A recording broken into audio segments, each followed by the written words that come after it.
Let's see.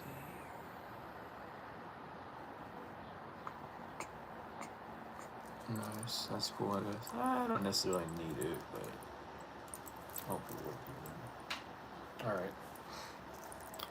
Welcome in when everyone gets in. I don't know if it's gonna automatically start showing the stream or not. It should. And I don't think it's even gonna... I don't think the bot's gonna work for this either, so I gotta go do that.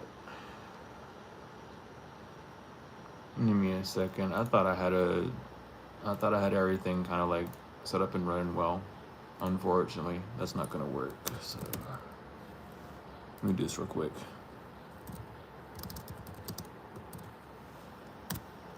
Now that should work. There we go. Welcome in, welcome in. How are we all doing? And I as well love you back. I love everyone that pops up within the stream. For whatever reason, truly, you know. One love, truly.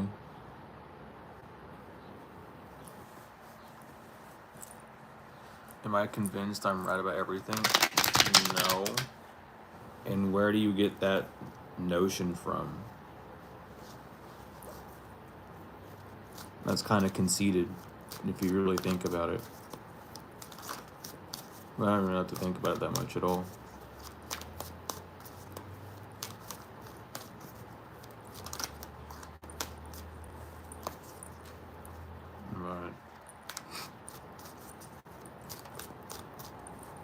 Because, I mean, first of all, with you, your name's popped up in here a few times. You should at least know who you're talking to when you're asking that.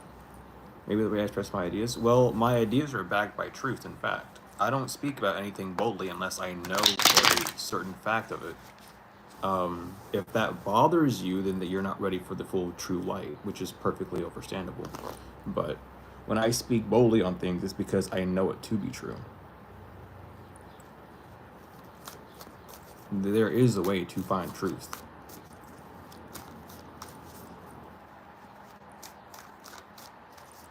You just have to really understand and see it for that matter and not let the ego blind you in that sort of state. And with this world, how it is now, the ego is very much easily blinding people.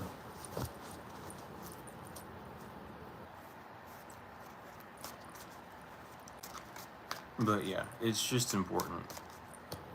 I understand where the questioning comes from, but again, when talking to someone like me, it's not me speaking out of my ass. I'm one of the very first people that will admit when they're wrong or doing something that they shouldn't be doing, when it comes down to it. Today's subject, title, 2-card pulls. That's today's topic.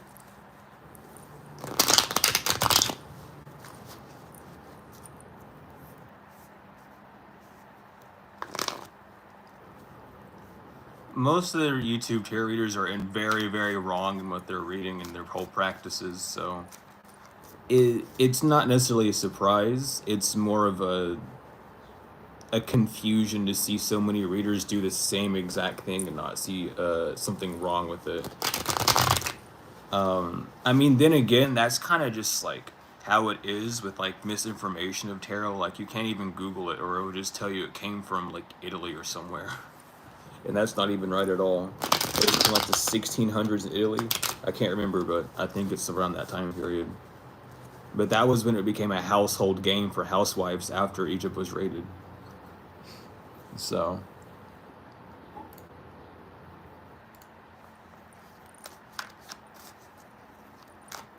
yeah, every reader really talks the same. Every reader on this platform that I've seen will see the Empress pop out and only say you're the Empress, or they'll see the Tower pop out and they'll be like, oh, they're going through a Tower moment. What the fuck does a Tower moment mean?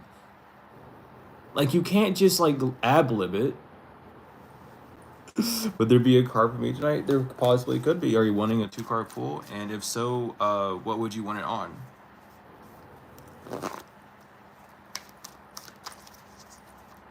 But to answer the kind of question, when someone what they're trying to say when they're saying a Tower moment is they're trying to say that someone has built something up. It's really the tower that they built in the Bible, you know, the stairway to heaven. It's building that tower all the way up and having it crash down on yourself. Letting Jack walk up the hill, letting your ego take you so far to just be wrong, and then to have that ego death moment, to have that falling, to have that plan fall, to make everything like around you crumble. The ultimate first failure that anyone can really have is a tower moment, because that's the first realization, the first initial shock to wake you up of, oh, I was going about this the wrong way. It's a card representing Mars not working with the elements in the proper way. In 3 moods. Tarot is not for fortune telling, so I'm not going to be doing fortune telling stuff. That's wrong person, wrong category. Tarot is only about the relationship between you and yourself and how you can get closer to the divine, get closer to the inner parts of yourself to be on your destined path, not necessarily a fortune-telling device. It's only used that way to keep itself hidden from the Romans when they were invading Egypt and during the religious era when the Crusades were happening. That's the only reason why tarot is being read the way it is today, is because there's still a huge culture shock to it in that sense.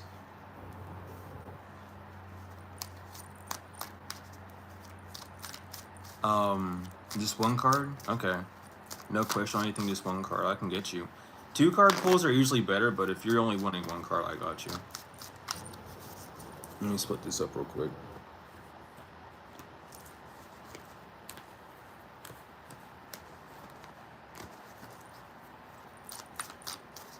But yeah, anyone who's reading tarot in like a fortune-telling way is just lying to you. You'll notice patterns within everyone's speech who does that in that exact format, and it's like a cliche type thing. We have the Ten of Swords reversed. The Ten of Swords upright talks a lot about your thoughts betraying yourself, you trying to be in like a heroic moment or a heroic energy, not like it's a self-sacrifice, but a self-sacrifice gone wrong. And with the Ten of Swords being in reverse, there is something new happening. Tens are all about new beginnings. It's about starting a new cycle over.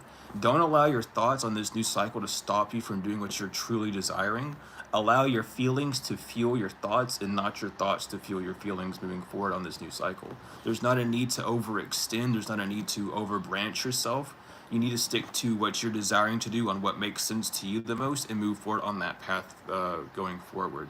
Don't allow yourself to be caught up in storms of how other people are being, or even past cycles of your own self and your own ways of being coming back to test you. Don't let those things get so caught up within your mental realm. Even if they come by for a moment to flash up, don't shush them away immediately. Allow them to say what they need to say and then release them as needed. But with the Ten of Swords reverse, there's definitely a new cycle. This could even be a rebirth in how you're thinking about things, a rebirth in your thoughts, maybe taking an extra look or an extra gander at thoughts that were holding you back and keeping you from doing what you've been desiring to do. Those thoughts may be coming back again, but in a lesser form, just to show you how they weren't really there to stop you, or how they shouldn't be able to stop you. Gaining more control over the mind is really a big theme with the Ten of Swords, but with it being in reverse, really pay attention to those past cycles that are coming back to kind of test you in that sort of sense. 2 cards. Yeah, I'll get you a second card then. Yeah, and your second card is Queen of Wands reverse. So the reason why you might be having this Ten of Swords reverse again is seeing the actual benefit of certain ideas, allowing the benefits of these ideas to blossom, to flourish within you. Queens represent the form, the very beginning form. The start of anything. With it being a wand, that would be, with it being the wands on the queen, that is your Aries energy. That's your first spark. So allow yourself to get sparks of inspiration to move forward with them. Don't allow yourself to flip-flop too much. Like if you have, oh, this would be a really good idea, do that idea. Don't second guess yourself. You are protected moving forward in this type of energy, especially with the black cats being the mysticism, the protection, right? The sunflowers telling you to look towards the light during situations. Don't make things seem so dark and gleamish. If you've been working through the cycles, definitely do that. But this does seem like a challenge that you're going through at this time with the 2 cards that came out. And appreci-loved the donation. I'm having a very well day. Hope you are too. But that is your 2 card, Robert. Oh shoot. Let me get this up. Let me start making a list so I don't get lost. But yeah, I can get you with the 2 card as well, Cassandra.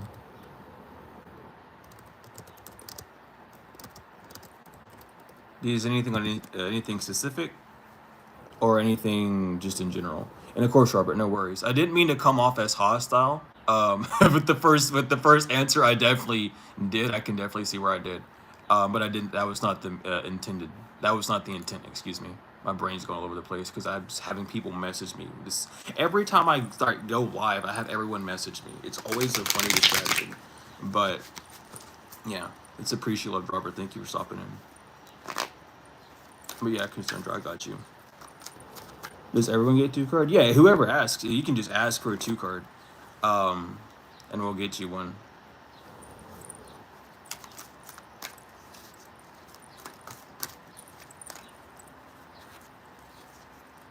Just what you need to know right now? Got you.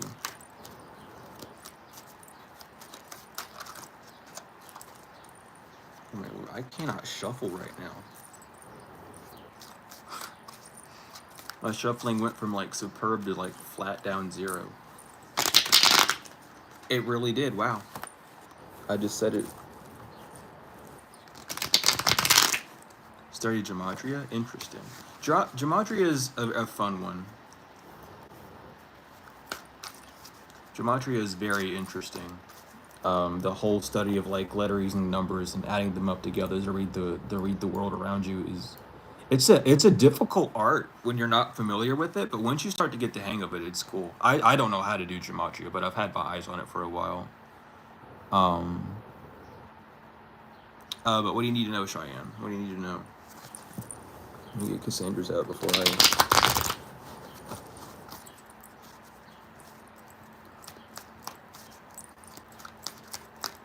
forget too far ahead of myself.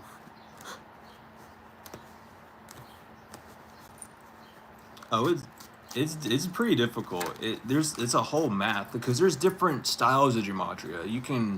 You can go with it within like biblical senses. There's I don't even know the actual like terms, but there's a lot of different terms. There's actually a calculator that you can look up online. I can't shuffle and talk apparently. But there's a calculator you can look up online for it. It's pretty interesting. It is very, very interesting.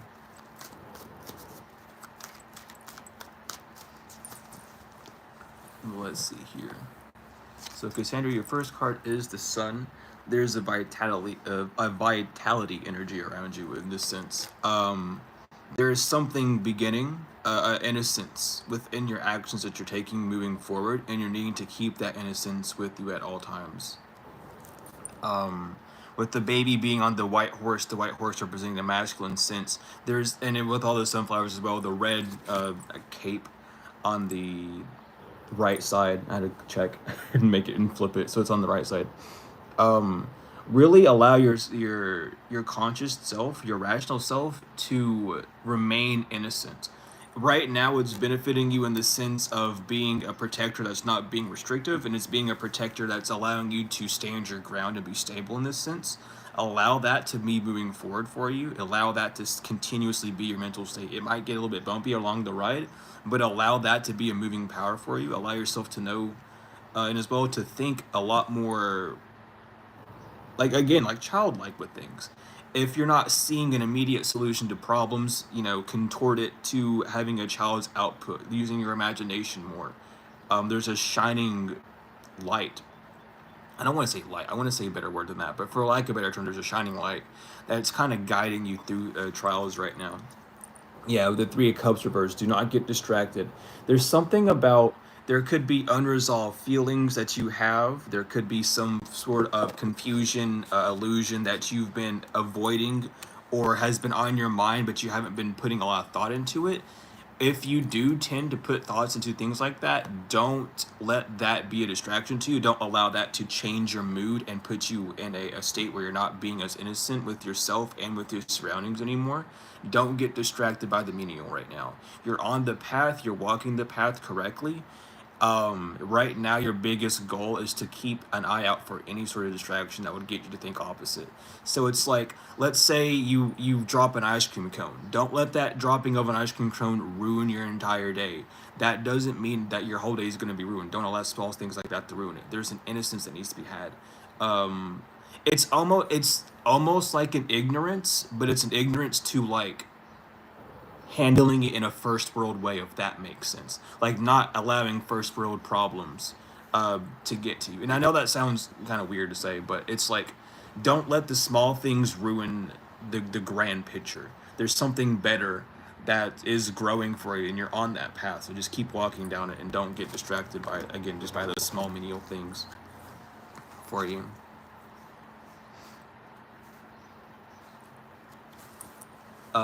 So Joanna, this works. You just ask for a 2 card. Whatever subject you're wanting it on, let me know. Like general, love, business, career, however, and we'll do a 2 card pool for you. It's not. It don't ask about anything involving any other person, because it's not really work. It doesn't work like that. Well, tarot doesn't. But if you're having issues with like connecting with yourself and the sorts of that stuff, we can help you with that. But Cheyenne, what did you want your reading on? If you wanted a reading. I mean, I don't even know if you wanted one. I just kind of assumed, my bad.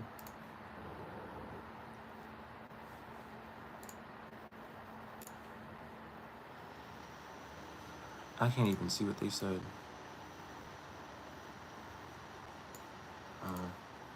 Well, that's not even important. I don't even know why I looked at it. Of course, Joanne, of course.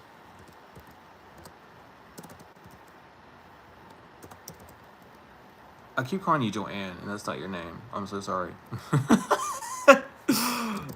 Did you want anything in? Okay, you said general. Okay, nice. Sure, Toasty. What did you want yours on? And I will get you as well.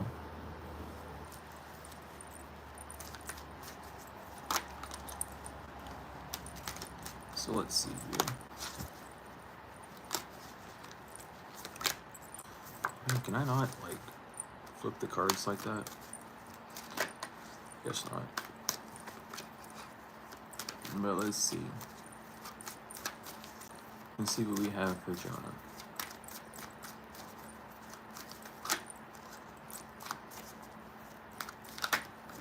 And of course, Asher, if we can. Let me write your name down real quick. Until I get my mods in, it's gonna be rough. To keep track. On love, got you. Oh, you said on love. I literally didn't even read it. My bad. Goodness gracious.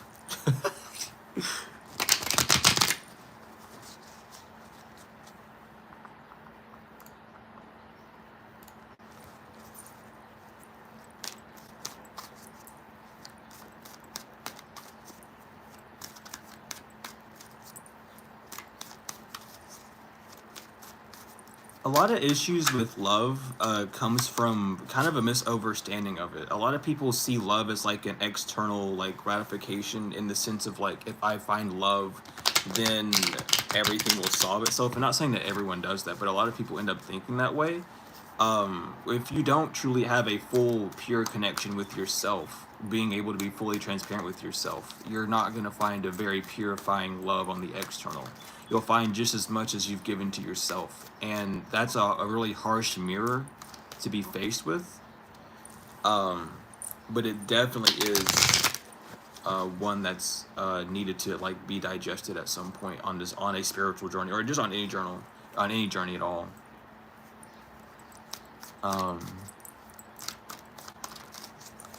And yeah, I can get yours as well. Ascension. Ascending. Ooh.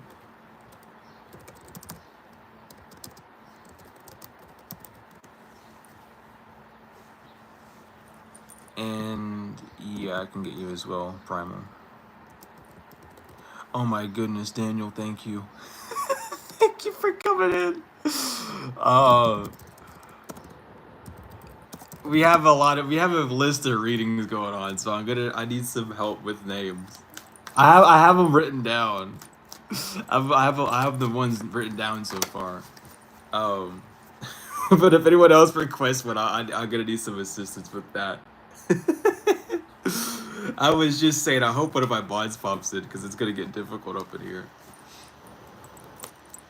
It's always a fun challenge though. I can't complain. I cannot.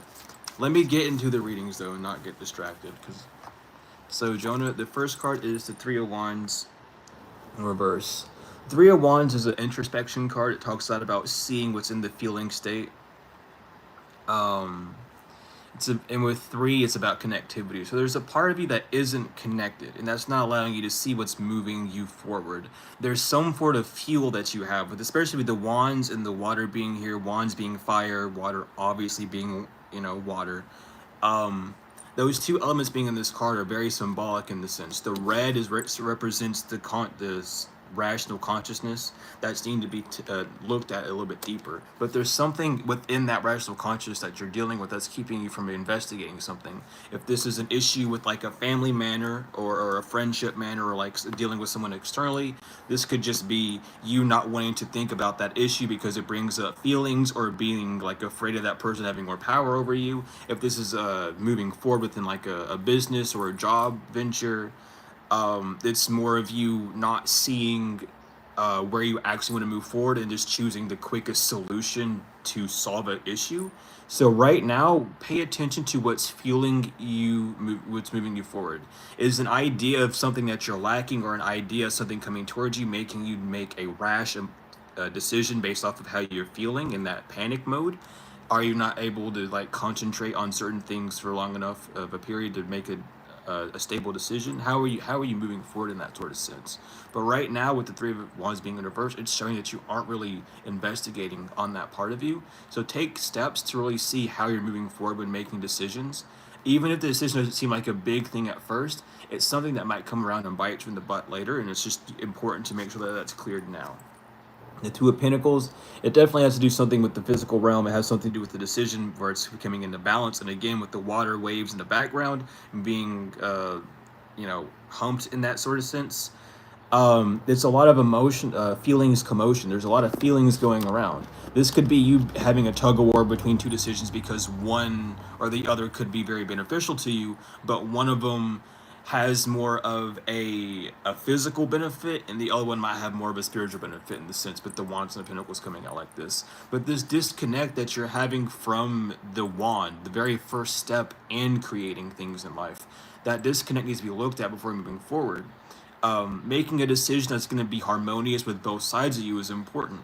Though it's important to make sure that you're aligning yourself with the way that you're desiring on the internal spectrum, making sure that your mindset's going to be good, that making sure that you're doing things that's going to actually enlighten you and give you like benefits in the sense of inspiration and passion. It's also important to make sure that you're taking care of yourself on the physical. That sometimes is a hard thing to do, especially if it's like a job searching thing. That might be hard to do because for job searching, for instance, it's hard to find a job that's both pleasing to the self and pleasing financially or on the physical realm or however, right? But right now is a good time to focus on what you're desiring to do and what you're not desiring to do. Making a list and an anti-list, which would be like a list of things that you know that you want and things that you don't want, and having those things there, so you can have a better straightforward path, was going to really benefit you at this time. um, but overall, in general, just pay attention to how you're swayed by things. What's swaying you the most? Is it the fact that things are looking better on the physical, or is it this overarching spiritual faith that you may have, whether that's religious or however, right? Seeing where you're being swayed at, so that you're able to calm down your feelings before they hit your thought forms, so they're not being rambunctious in that other state.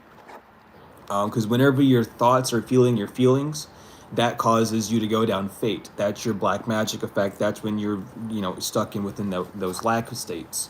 Whenever your feelings are being are funding your thoughts, when your feelings are funding your thoughts, that's when you're in a higher state. That's when you're actually able to manifest what you're desiring to manifest and move forward with what you're desiring to move forward with. But Joanne, I keep calling you Joanne. I'm so sorry. Jonah, that is your reading. Goodness gracious. I keep calling you Joanne. I don't know why. I apologize for that. But yeah. Let me get you up there, Cushy. Oh, Will. What did you want it on? And I can look at that. And yes, you can, Laura. I'm sorry to hear. Condolences, excuse me. My condolences to hear that your rabbit passed away.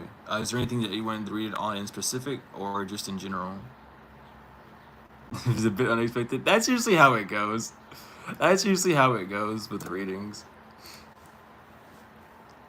Health, if not general. Okay, we can do health. We can see what's going on health-wise with it. And Laura in general. Got you. Alright, Toasty, let's figure out what's going on with love with you. Let's figure this out.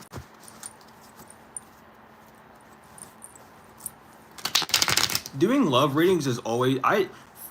A lot of people, whenever they figure out deeper things about tarot, don't really like doing love readings. I, for one, I enjoy doing love readings. Because they never turn out how anyone really expects. Did you get on your list? Oh goodness, when did you say that? Because I did not. My apologies. My apologies. I can though. I can add you now. What did you want the reading on? Usually when I'm reading the cards, I'm not looking at chat at all. So apologies for that completely. I will like miss messages completely. So don't be afraid to like say the message whenever I like finish the reading and look up, because that's just how it is. Welcome in, everyone. Welcome in. Welcome in, Mark. Welcome in, Stephen and Minister. It's not a first time. Yeah, I get that.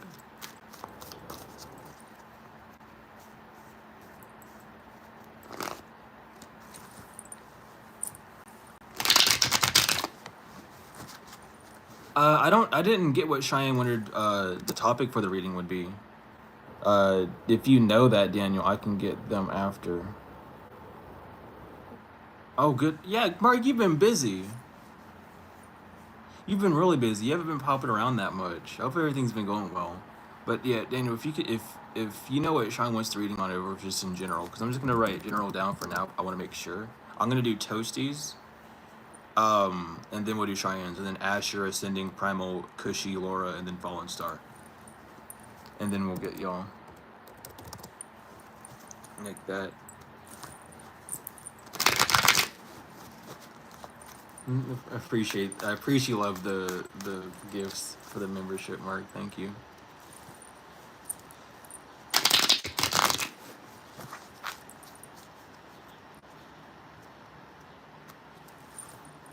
That took a while for that to go through. That was fun.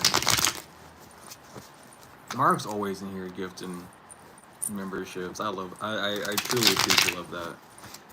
But Toasty, let's see what's going on before I get too distracted, because it happens every time. It takes not but 5 seconds.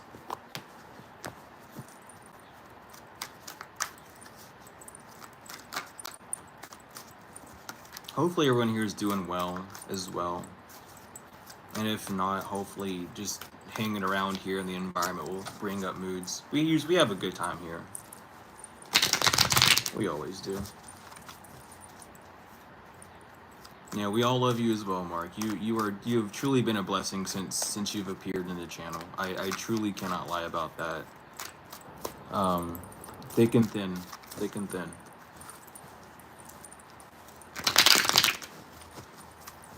But Toasty, let's see what's going on. Well, you got a reading about love. Your first card's the Lover's reverse. There is a disconnect between you and yourself, between your heart and your mindset, that might be causing complications within love. And Shine, you want to love too? I got you. See, that's the one time I'll look at chat. That's the one time I looked at chat. Anyway, with the Lovers in reverse, this is a disconnect between your heart space and your mind. If you have been having issues with relationships, whether these relationships are romantical, friendships, family members, relationships with you and your jobs, or however, it is because there is a disconnect between the heart space and the mind. There's a disagreement in yourself that you need to take a higher look at.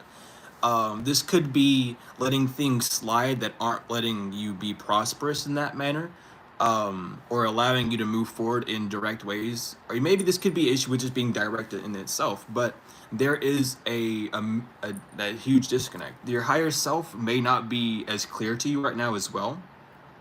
So you need to take time to look at that. Really spiritualize things at this time as well. With the lover card being 6, I'm looking at 6 heavily at this time with it. Spiritualize things instead of being like, oh well, this person's just that way. Seeing it as this person's showing a side of myself that I need to see to connect more to myself, you know? Really allowing the example of others to shine lights on those shadow aspects of yourself at this time is going to be really beneficial for you. But there is a disconnect.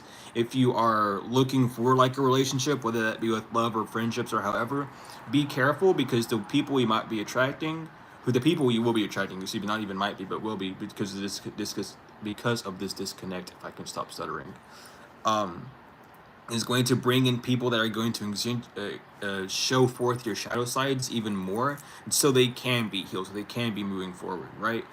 So just pay attention to that. Pay attention to where things get grayish for you. The decisions that you're unable to make precisely or clearly are needing to be looked at this time. And again, with the Page of Pentacles, this could be something to do with plans not going well on the physical, as well as allowing things on the physical to be determined. Right now, especially with the pages are cups cards within the zodiacs, so it's in between the cardinal and the mixed, and the fixed, not the mixed, the fixed. I keep calling it the mixed sign. Anyway, so you might be stuck in between phases trying to get out of something from the physical, especially this could even be a relationship with the physical, finances, jobs, however, right? Especially with the Pentacles coming out, that this connect is already being shown to you on the physical in some sort of manner. If it's with money, it's self-respect, it's self-love, it's self-nurturing, right? If it's relationships, it's miscommunication within your internal self. If this is like a workplace issue, this is the issue between you and your own motivational part of you, right? And all these things can be associated with your chakras. The self-love is your heart chakra. That can also be your sacral and solar plexus. That's kind of the area that the Lover's card and the Page of Pentacles gives me anyway. It's less to do with the root chakra. Those chakra, you know, stalls can definitely affect that root chakra, but they don't stem from it. It's more of that sacral chakra, solar plexus chakra that happens, and then the heart chakra just takes it by default.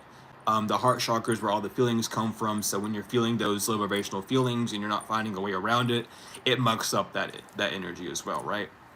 So really working with your solar plexus and sacral chakras can help you through this energy heavily, especially if it is like a self-confidence thing or not trusting yourself as much. Working on those will really help. Overall, just, you know, maintain good chakra health in general. That's going to help you the most, but really those two areas are like what's being affected the most, if you're looking for that type of thing. I usually don't talk about the chakras that much when doing readings unless I'm feeling, you know, forced to or called to. But pay attention to that disconnect, because the physical is showing you, and you're just needing to read the realm a little bit more. The realm is giving you the answers that you're asking for, but you may be in a sense of feeling too much or overthinking things too much, to not see the actual full message. So take a step back and really take a step inward as well when you take that step back, to see where you need to move and how moving yourself is gonna transpire for you. But that's yours for love, Toasty. All in all, though, working on those is really going to help you. A stranger in your life? I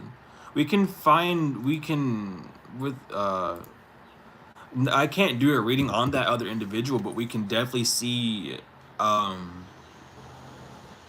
why that individual is called in from your own perspective, from your own energy, if that's what you're looking for. But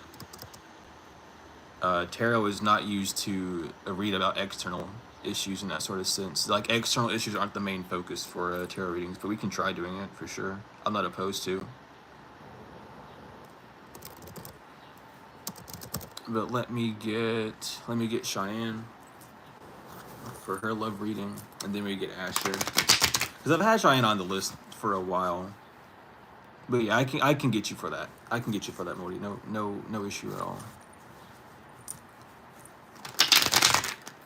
And thank you, Angel Wings, for the gifted membership. Goodness, thank you. Very much appreci-loved. Well, yeah, let me get Cheyenne, and then we have Asher, Ascending, Primal, Cushy, Laura, Fallen Star, and then you, Moldy. And if anyone else wants to get added to the list, do not feel afraid to. It is no issue. It is no bother. My phone is on. Damn. Okay, hold on. I gotta charge my phone. I have a new setup right now. I'm doing a whole new setup, and my phone battery is draining, which is good. That's good. I didn't expect the phone battery to drain, but that just means that whatever I have set up back over here, a little protection with crystals and stuff, is definitely doing its job. It's just draining the phone a little bit. And yeah, I can, Kim, of course. Let me get you down.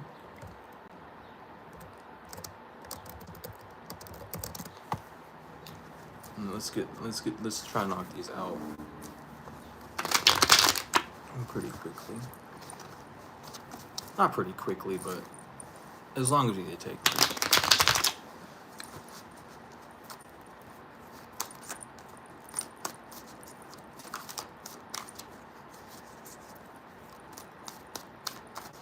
See, Zadkiel has been popping up a lot recently. I don't really talk about Zadkiel that much. But he's been popping up a lot, and I think that's just because of the body of protection. I've been doing that a lot more with the egregore rituals and stuff, and it's just as well like helping people with it as well. And Zadkiel has been popping through a lot. There's been a lot of purple. There's been a lot of violet as well. So it's been very interesting.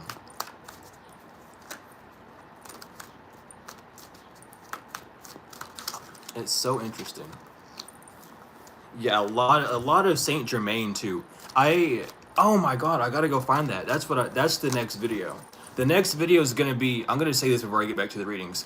The next video that I'm gonna upload is going to be about a sleep protection ritual that you can do that I used during one of my intense moments in life where I was constantly under attack. Like it was when I was in the old apartment, and y'all know about that whole situation. If you don't, I was basically under magic attack for like 6 months straight, nonstop. I learned a lot about protection shit during that time when it came to angels. And there is a book that I bought that had nothing to do with angels or protection at all. It was a Reiki book, a Sekhem book, I should say, Egyptian Reiki, right? And it has a lot of sleep protection rituals to do, and it calls upon the angels. And that's gonna be the next thing I do because it's a super powerful one. I used it so much. I even tweaked it to call upon seraphims to come into the room. And I had seraphims guarding my door and stuff when I was sleeping, and it was a whole experience. But definitely, I want to start uploading more of that stuff because it's easy, it's free, it doesn't cost money, you don't have to use any sort of resources other than your own breath, and that's infinite. So it's like, if you want actual quick easy spells that are like actually cost effective, like you don't have to spend a damn thing, just maybe like 5 to 10 minutes, 15 max. I'm gonna start. I got them. I'm gonna start posting them. People need the workings for it, and you shouldn't have to you shouldn't have to buy a candle to do everything. It can definitely boost, and it's fun to do, but like if you can just use the power of your tongue, shit gets moving quickly that way too. Yeah, if I knew how to pronounce Oh no, I think it's 101 names of God, because there's the 72 names of God that go with the Kabbalist angels, and oh my God, in the book that I have that talks a lot about Anaki and magic, there's 101 total names, or like 100. It's either 100 or 101 names of God. If I can ever pronounce all those names, I will most likely be doing a video on that as well. But it's out of the same book that the Mother Mary prayer came out of, which I didn't read the full thing of that either. That whole thing was like a 15-page prayer, and the rest of it's in Latin. I can't speak Latin, so I'm not gonna butcher that up. Anyway, back to the readings. We had a little commercial break. Cheyenne, let's get you a reading on love before I get too distracted and go off on like a tangent again.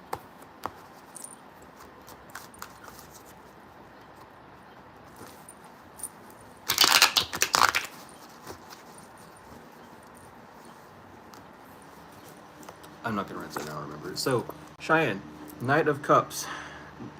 With love, which is very interesting, there's something moving forward. The white horse again with the masculine. If you're looking for love, there needs to be more of a masculine output from you. And this is just to balance out the nature that you're already in. With the fish being on his armor, if you can see it, hopefully you can. The little red things, they're fish, right? The reason why the fish are on the armor is because you have learned how to listen to your feeling state. There's something that you know that you're looking for when it comes to love, whether that love is self-love or looking for love externally, loving a job, loving a business, loving something, it doesn't matter. You know why you love it. The love has been purified. So now it's leaving this feeling state and being transmuted into the thought stages. Right now you're being asked to think about how you're going to approach things that you're loving. If it's a relationship, think about who you're wanting to approach. How are you going to approach? Are you confident enough in certain aspects to approach yourself in those certain ways? And if you are, good. And if you're not, why not, right? You're entering more of the thinking phase before you can jump to that physical phase. This transition doesn't have to take years. The thinking phase doesn't have to take years. But it's important to remember that everything that we do operates on 4 phases of life: fire, water, air to earth, right? And right now, since you're moving from the water to the air, think about things. Is that Aquarius energy, the man bearing water, the masculine holding and protecting and transferring the feminine. And that's what you're kind of doing at this state. So see how you can move forward. Have strength and have knowledge that you are on the right path if you are searching for love. But stay true to self is a heavy thing right now. Stay very true to self. Don't allow yourself to be swayed by, oh, they look this way. Okay, that's how they look. How do they actually, who are they? You know, don't just let the physical realm soup you back into things. Don't get bamboozled or gawk over the physical appearance of things. Really see what's being brought to you, you know. It's the old saying, the devil will bring a bag too, right? The devil's going to do something, God's going to do something. Your shadow aspect is going to bring you something that's going to look appeasing, and your spirit, your soul is going to bring you something that is going to be appeasing. That's what you need to do. Judgment is your crossover card. Listen to your higher self. You know what you desire. You know what you want. You already have that feeling in you that you're being pushed forward with. Don't let it get distorted. Don't let it get destroyed. Don't let it get contorted in any sort of way. You know, and what you're desiring, and you're listening to your higher self moving forward. Keep on that path. If your higher self says, "Hey, don't get near this person because they're nice, they seem well, but there's something that I just don't feel right about," pay attention to that. That doesn't mean get scared and jump away and run, but pay attention to it. Pay attention to the signs at that time, right? Really dig in to see why your higher self is saying those things, and double check with yourself. Is that your higher self, or is it a trauma response from the past? Keeping yourself in that balance of, even though you know it's one thing, where is that thing stemming from, right? Because it's being pushed to the surface, it's being pushed to the forefront, to the knowledge aspect, by something in the background that you're not seeing yet, right? So just paying attention to those steps moving forward is really what you need to do. Other than that, you're moving forward on that path. So whatever love you're looking for, whichever way you're looking this love to be outputted and inputted for you, You're on the path of it. Just remain listening to your higher self, remain balanced, and remain in the energy of being truly authentic with yourself, not allowing, again, anything on the physical to sway you one way or the other. You know what you're desiring. Don't trip yourself up, okay? That's truly it for your love reading. And if you're not sure how you're moving forward correctly, think about it. Like really, like even because it's one thing to just hear like, oh, I'm doing things good, and then moving forward with it. But do you know why or how? Really think about that as well, so that you can compare it to new things that you're doing down the road. So you can compare it to new avenues that you're walking down, right? One grand lesson for multiple paths. So keep that energy moving forward with all those things. When you digest it fully and oversee it in that way, it will help you and benefit you in other paths as well.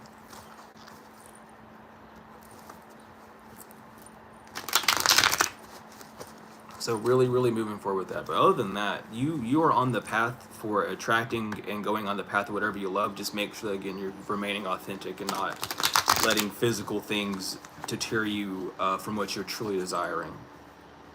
But let's get you, Asher, for your general.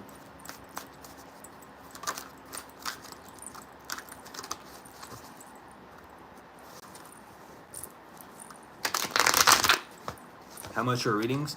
Readings are free, donation based. You don't have to donate, but they are appreci-loved. The donation links are in the pinned, but I'll post it here again. That's my live stream that I copied and pasted. It's not the links. But there's the donation things if you're wanting to donate. You don't have to. It is in the pinned message, but some people can't see the pinned message or don't know how to get to it, so I usually post it in the chat sometimes too.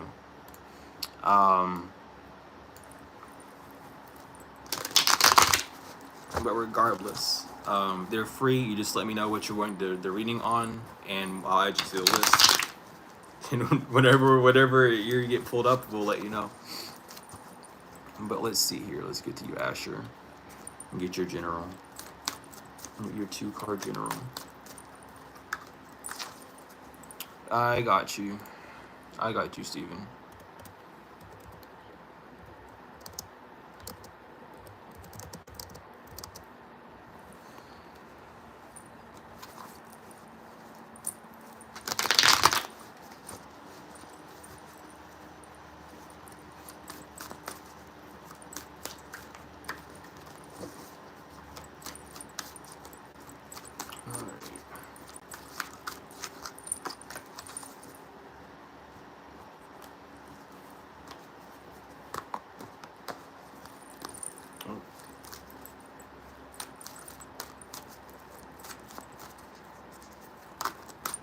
Why do I keep... I can't shuffle cards right now. It's just happening again. Okay. I don't know what that noise was either, but I'm just gonna keep moving. Anyway, Asher, your first card is the Sun reverse. So there's something that you're not seeing clearly. You might be getting blinded by a light, being blinded by things happening very quickly. There could also just be a lot of things sparking up your 5 senses right now that's keeping you away from really seeing things as they are. There's a lack of innocence on looking at things. You may be seeing things as a bit gray, or a situation is not working out. You're surrounded by stress. All these things could really attach itself to the Sun in reverse. So really paying attention to that. There's some form of nutrients from what you're in that you're not receiving. In other words, there's some sort of wisdom, some form of knowledge, some form of lesson that you haven't quite grasped yet from what you're going through. This doesn't mean you've done anything bad. It just means that something's trying to show itself to you to help you down this path of growth, this maturing of the soul that we're all here to do, right? We have the 9 of Wands reverse. The 9 of Wands upright usually talks about doing something too late. The 9 of Wands reverse can really talk about doing something on time. You could feel pressured and stressed about doing something because you feel like you're running out of time or you're behind on schedule, and that's not really the case. There's this test of relaxation, and this could be the innocence that you need to work on, is really allowing yourself to relax more. Things might seem very hectic and stressful up front, but what good is that truly doing to yourself at this moment. These ideas that you've been holding on to, maybe past ideas, past experiences of, oh, I didn't do this soon enough in the past and everything fell apart, all these things. Those are good guidelines. They're also kind of keeping you in this loophole of everything needs to happen at this exact time. All these, like fighting forces. And to answer the question about how not to relax, I was immediately about to answer that. Practice really delving into yourself. Really ask yourself, why aren't you able to relax? See the issues that lie within you. This is the time for like introspection. This is the time to really connect back to the innocence of you. And sometimes it could just be a childhood issue with the innocence of being there, right? It could just be a childhood issue that's causing you to not relax. Maybe you weren't able to relax as a child, having a lot of anxiety growing up, not having like a safety net on the physical should have been there for you at that time that you thought should have been there. All these things. Really asking yourself these deeper questions and getting down to the root of why you can't relax, or why you don't know how to relax. Excuse me, because we all can relax. It's just about tapping into that self. Really, you might be too attached to the situation that you're in on the physical realm, on the physical aspects of it, and being like, oh, I don't have this, I don't have that, and I need to find a way to get those things so I can make it further. And then when you get those things, it's like moving forward, and after you buy all the things or you pay off all the things that you need to pay off, now you're stuck back in that same loop. There's this lack of nourishment, and you can use the physical to a benefit. You can nurture yourself on the physical for things. Taking baths, a really simple and sweet, a simple. I mean, I was gonna say sweet, but yeah, a simple and really easy way to relax is buying sweets, getting yourself candy. We we live in this world, if you're able to, of course, right, within like health restrictions and whatnot. But we live in this world where we're not able to like treat ourselves. We think treating ourselves means going out on a vacation or buying something expensive or buying things that we want. It could really just go buying like a bag of candy or getting an ice cream, small things like that. Taking a nap, just watching a favorite cartoon, not doing all these things. These can all be ways of nurturing the self. But we've grown so attached to think that nurturing ourselves has to be us exchanging something or buying something or things of those natures. So really focusing on that. What are some things that you've been desiring to do that you haven't been doing due to issues on the physical that have like held you back? Really focus on that and delve into it deeper to see what's keeping you from doing those things. So really allow yourself to see that.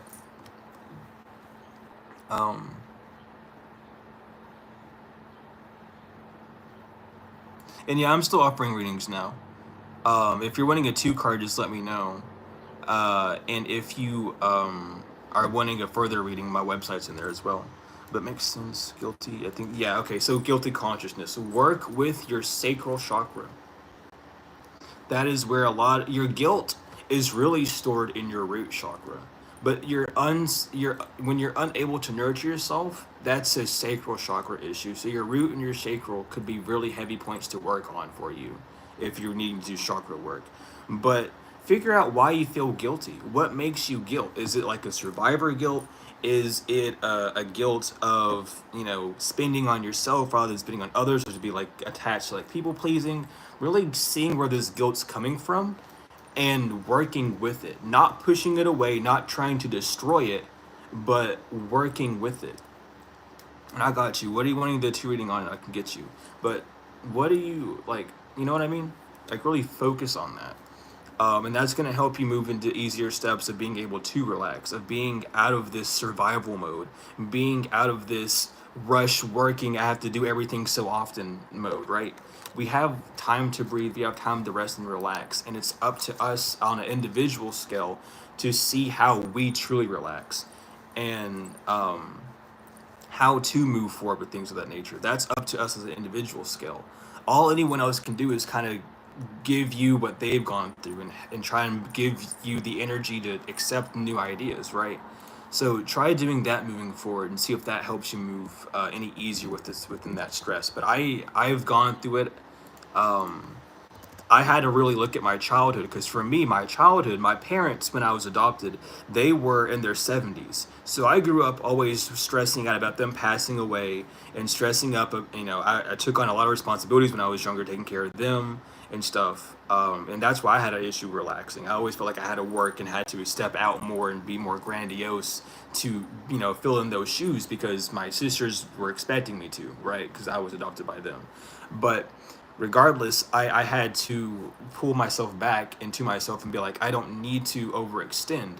My parents aren't even asking me to overextend. They're wanting me to live that childhood. And now it's more of like a childhood healing journey for me, where I've been relaxing more. I've been allowing myself to see more innocence within things and not taking things so strict and being so almost uptight. Because I had a whole period of my life where I was extremely uptight. Um, Shame and guilt and chakras. Yeah. So guilt comes from guilt can, well, they're both things that can be seen externally and externally. I'll start with shame, because shame's easier. Shame is something that you mainly do to yourself. When you feel shame, it's because you know you went against something within your moral compass, right? That shame roots from a feeling of incorrectness that you know that you've done. Guilt can come from association. Guilt doesn't have to be something you've directly done. Guilt can be like, oh, I knew I should have told them not to do this, but I didn't. So now you're feeling guilty because you're taking on someone else's responsibility. Though they can both be internal and external, shame is more internal and guilt is more external in that sense. Guilt can be seen as an internal, as you doing something and not speaking up. That comes from like a throat chakra blockage as well. Oh, I should have told someone this. I should have done this. I should have done that. That throat chakra, that authenticity can come from guilt. That shame from an external point of view can come from an unstable solar plexus chakra of not feeling so well. The sacral chakra, mainly not solar plexus. I should stick to the sacral, but it also can lead to the solar plexus. They're very entwined in that sort of sense, just with their vibration, the colors and everything. But it comes from a sacral chakra in the sense of you put yourself out there, but you didn't have enough self confidence to truly let it shine. Or with the solar plexus, it can even be you didn't have enough confidence in self to allow it to be as vibrant as you wanted. You held yourself back. So that's how those two things can work in that sort of way. But yeah, I can. Let me get. Why did that just happen? Come on. Okay. So what did you want the reading on? Wrong think. And I can get you for that. Career, passion, got you. You just really typed it.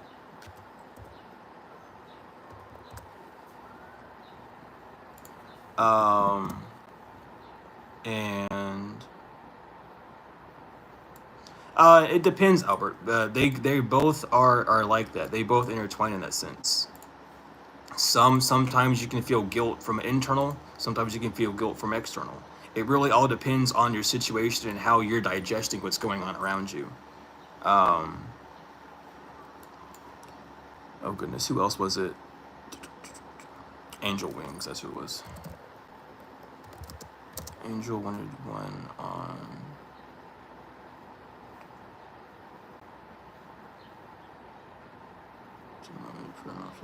Okay, what did you want the reading on, Angel? I can get you for sure. And Charlotte, yes, you can. Just coming for you. All right, never mind. You already said what you wanted. Awesome.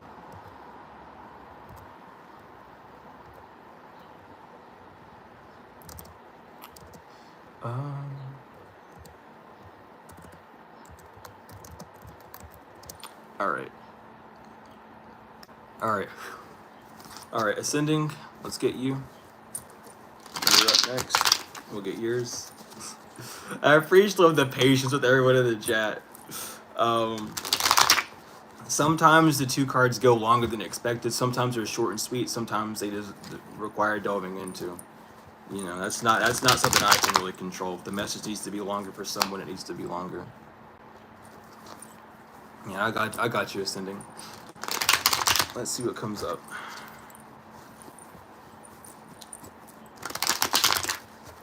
Of course, of course. It's truly no issue.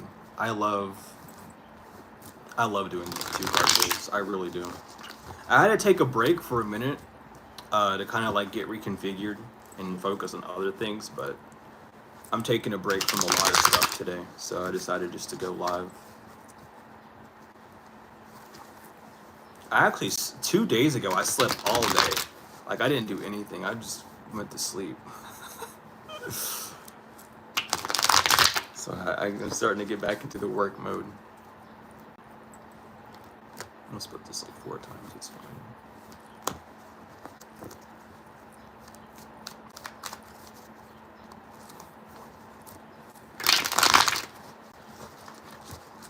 All right. So ascending, your first card is the Three of Wands reverse. There's a path that you're not really seeing. There is an introspection that needs to be happening. What's fueling your feelings in this situation? What part of your consciousness is like blocking things moving forward for you?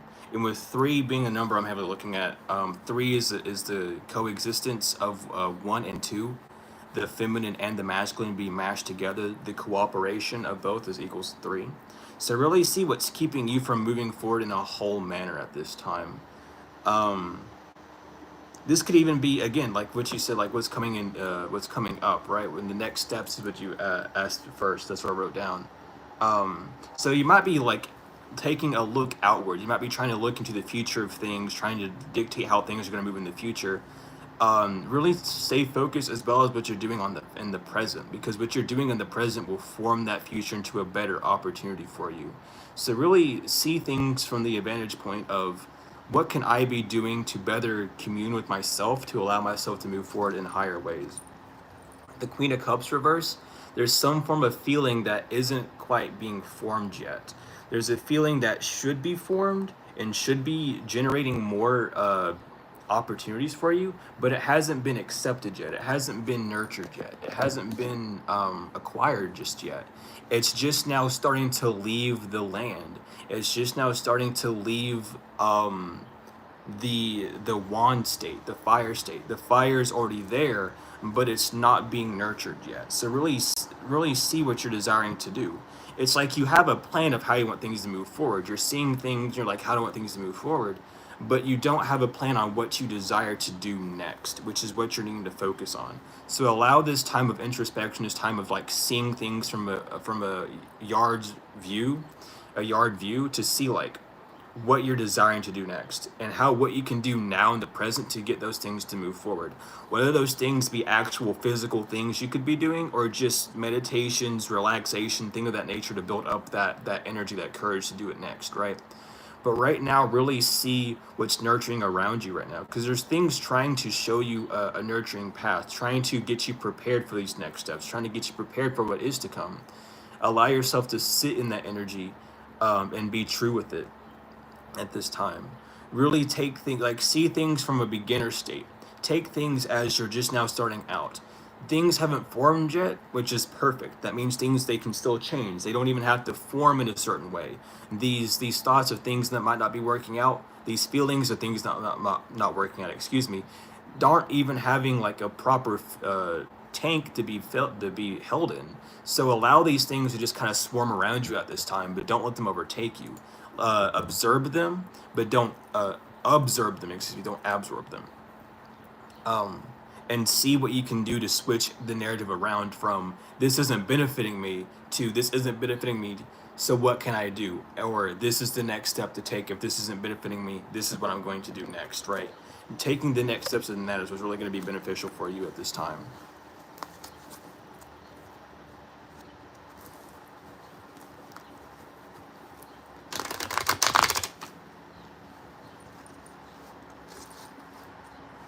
On your cat, he keeps scratching the fridge.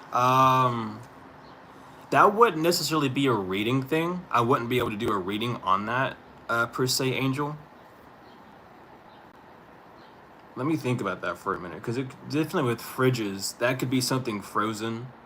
That could be a sign that there's something within your life that's halted or is being halted with the paranormal actions. You may need to step up your protection game.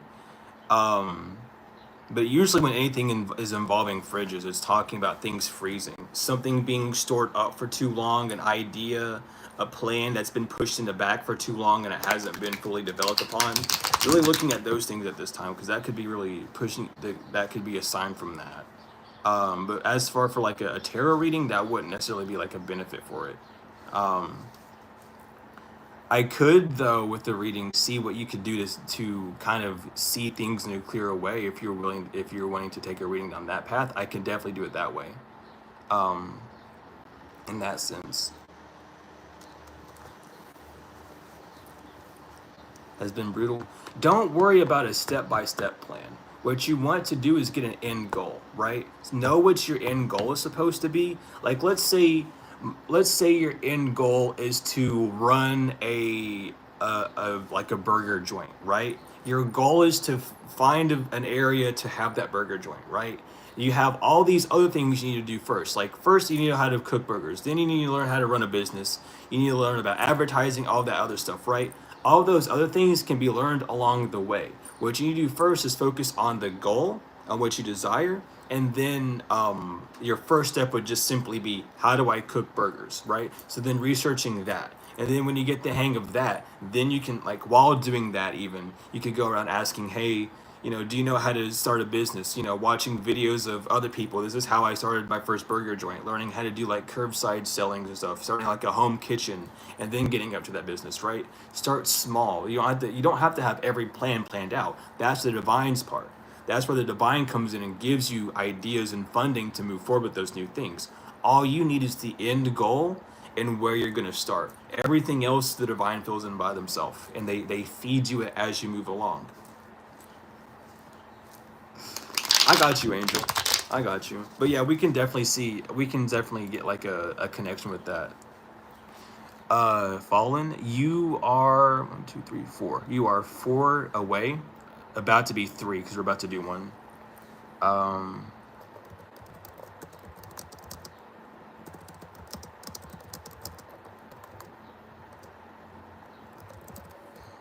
Okay, I'll just do that real quick. But yeah.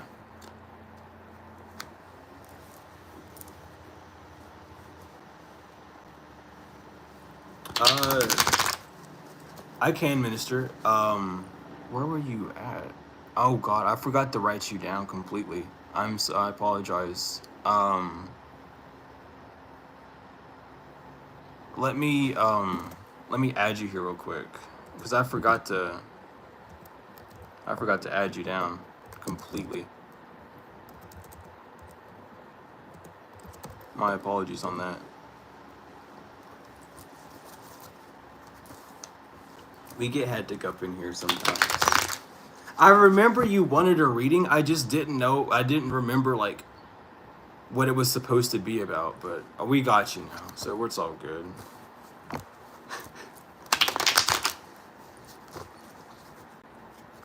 But Primal, let's get you. Let's see what's popping up for you and your blockages. Seeing what's going on with that.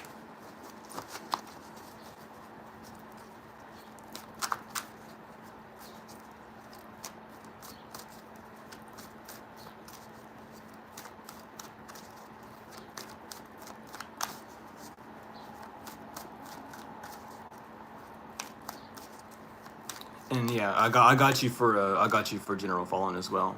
The one thing I'm good at is getting the list down, but if I don't remember to write your name down, it's gonna get lost. But I got you, Fallen. Hopefully these next few ones aren't gonna be too long. Not that it bothers me. I just want people to get their readings, not like to just leave before their reading gets hit, because I know how it can be. But let's see what's going on with your blockages, Erica.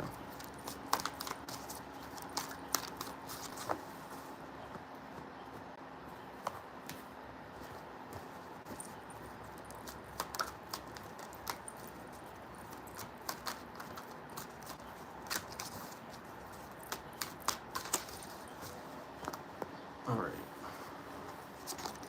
So first with the star, a good way to start removing these blockages is by nourishing yourself. There needs to be there needs to be more of a balance on what you're nurturing and how you're doing it. There needs to be an equal give and take for the physical and within the spiritual. There's some form of, like, if you're doing third eye meditations, right? And you're doing those meditations in the spiritual sense, bring it to the physical, then start exercising, reading the realm, reading the signs around you, right? Practice your own third eye capabilities, right? You know, we're focusing on your clairs, working with your clairs and things of that nature. If you've been working on your third eye from the physical aspect, bringing it to more of a spiritual, focusing on the divination aspect of it, focusing on the seeing past the veil. But as well, even with that, having a blocked third eye relates heavily with the heart chakra. So working with your heart chakra may need to be focused on as well. Don't send all of your energy to be focusing on one chakra point, you know. Really spread it out and focus on the other ones, especially if it is a third eye. Because if your third eye is not working or it's shut down, it's because your heart chakra is blocked. If your heart chakra isn't able to feel things correctly, it's because your third eye is shot. So really focus on your heart chakra, because your heart chakra could be the thing that's really blocked, and that's just affecting your third eye from really seeing things in a clear way, right? And that heart chakra relates with feeling your feelings, love in that sense, self-gratitude. It can even go as far as self-respect. Has a little bit to do with authenticity, all these things. So really focus on that heart chakra aspect, giving yourself more of that nurturing energy. And again, with the star even coming out, it's that wisdom that you're getting, allowing things around you to be beneficial. I just shuffled the deck. I didn't need to. I needed to get 2 cards. I'm not in it right now. Excuse me. But allowing that heart chakra fulfillment to be something that needs to be grown more. And again, with the 2 of Cups, the way you're going to do that is allowing your masculine self, the thoughts, your mind, to come towards your heart space. Really spend time with doing heart chakra meditation. Spend time within your heart center. Spend time in accepting love, accepting things. Being in a giving energy can actually also block your heart chakra if you're over giving. You're not filling up your own cup, so how can you expect to have that heart chakra fulfillment? So don't over give either. Make sure that you're receiving just as much as you're giving. And if you're not, then, you know, withdraw your giving for a little bit. You know, that's not being selfish. That's giving yourself more fuel for yourself to use for what you desire, rather than expending over for others, right? We would like to think that being selfless in that sense would be like a benefit, but at the end of the day, it will stab you in the back because you're over giving. And even though it makes you feel good, it then becomes more of an egoic feeling good rather than a heart space feeling good. And yeah, I can get you as well, Mark. I can get you.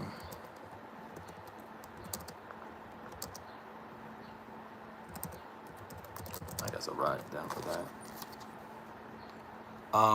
But in overall, really spend time focusing on that heart chakra, the green light energy, focusing on how to be more vibrant at this time to kind of escape that third eye chakra blockages. Because a lot of the blockages you may be going through might just be rooted from that heart at this time. How to bring thoughts down to your heart. So what you're gonna do is, instead of having your thoughts be guided, instead of having your feelings being guided by your thoughts, and that's by like you're having a good day, and then you look at your bank account and you're like $20 in debt, and then that seeing that then makes you feel awful. That's your thoughts guiding your feelings. Now, let's say you're in that same situation, but instead of that dragging you down, you begin to get these feelings of, I'm going to make money. Because I'm lacking it means that I have room for more to come in, right? I am now owed this much from, actions that I'm taking because I've already spent that much, right? So what can I do to bring in more of that? That's allowing your feelings to guide your thoughts. Your feelings are pure. They come from that heart space. The first thought that you have is a feeling. When you're in those situations and you're like, this is a good idea. That's your first feeling. That's a feeling. It's translated to a thought because all feelings go to the mind, from the water to the swords, to the air, to the physical, to the pinnacle, right? That's how it's working. So when that happens, your thoughts will go, oh, but it's not good because X, Y, and Z. Your rational mind knows that there has to be an exact opposite. Your rational mind is trying to protect you from what you don't want. And what happens is it gets stuck within that net of things it doesn't want and goes down that loophole.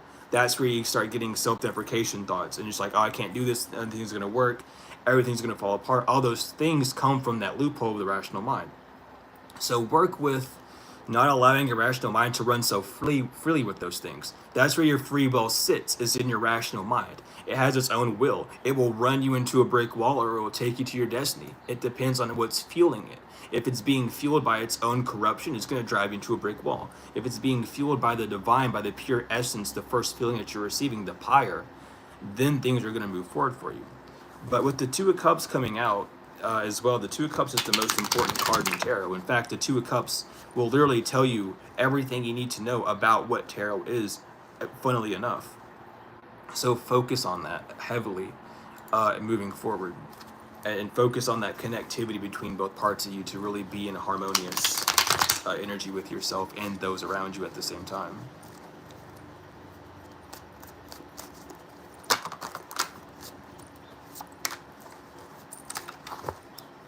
Alright, but Cushy, let's see. What's going on with you, Cushy? Hopefully you're still in here.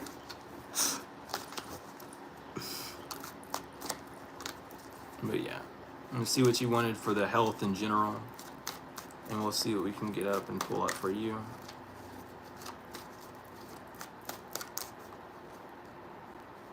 I've seen you flip up.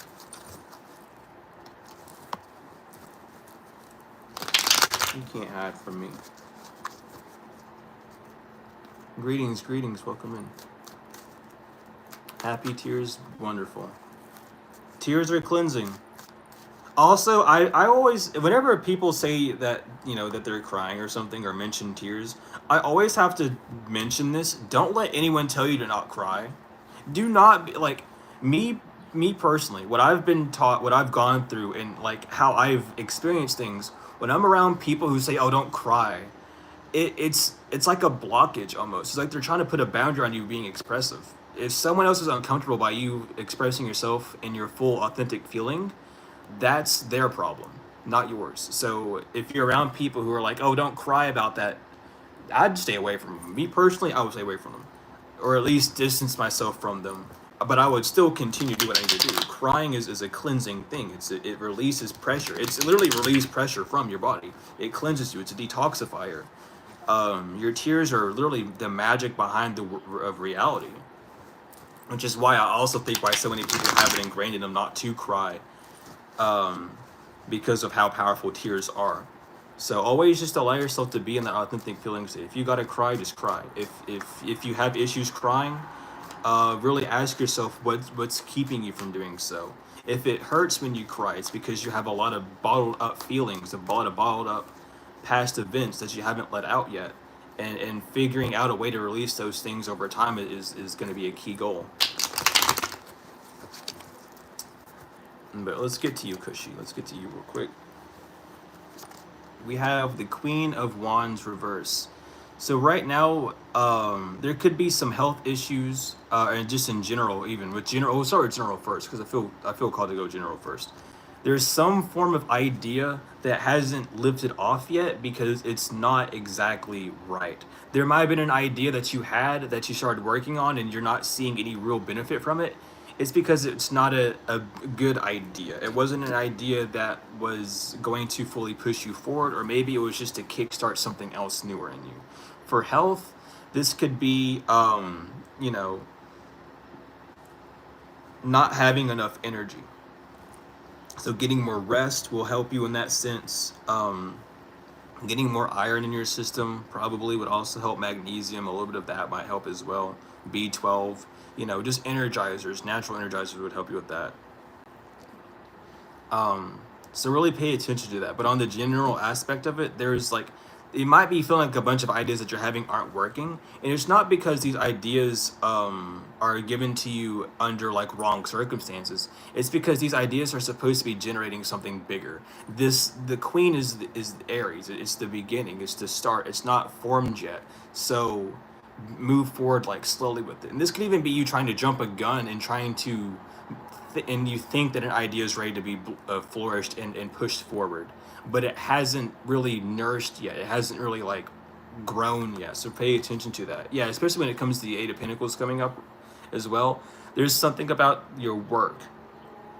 Are you getting over distracted using too many ideas at once? Are you overworking on an idea and smothering the flame that's underneath it? Right? There's different ways we could look at this, but really it all comes down to this worth ethic that you're doing. You're working, and your ethic is fine, but it might be too powerful. This might be a test for you to like draw back and withdraw. This could even be with health. Overworking yourself, which is causing tiredness and sleepiness and drowsiness, all these things. It could even be causing mental health issues in the sense of not feeling good enough, or feeling like you need to work even harder when things aren't working out. Really take a step back and see things from a brighter, a wider and a brighter observation at this time, because it's not that you're working wrong. It's that you might be working in an indirect way. You might be putting too much of something on. You might be working on too many at once, right? Really see where your energy is going and how much it's spreading at this time. But other than that, this is why certain things haven't been like flourishing just yet. It's just you're working on it, but you're not seeing where your work is actually going forth with it. So paying attention to that moving forward is really going to allow you to prosper more in whatever you're desiring. And again, for health, getting more rest, working on getting more rest. This could even be needing to exercise as well, in that sense. Whether that's exercising mentally, with the feeling states, physically, however, right? Just working more with yourself in that sense is really going to help.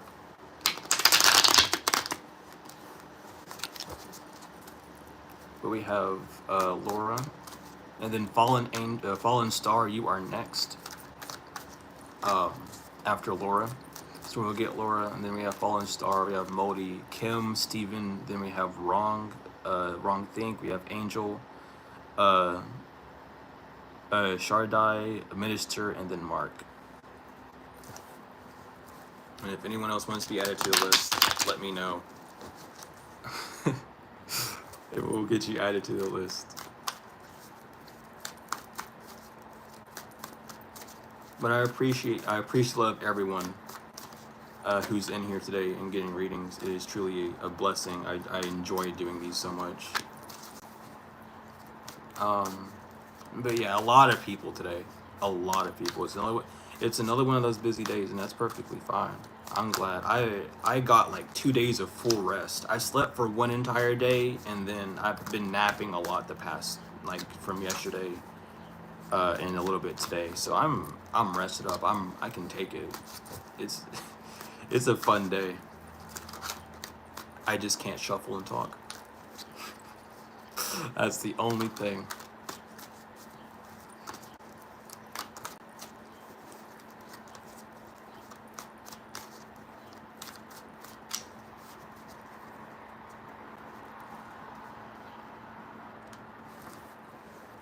So Laura,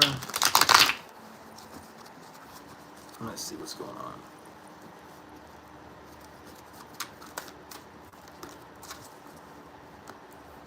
What's going on with your general? We have the Four of Cups. There is a decision. This is your split card, with four being the instances of dealing with matter and time.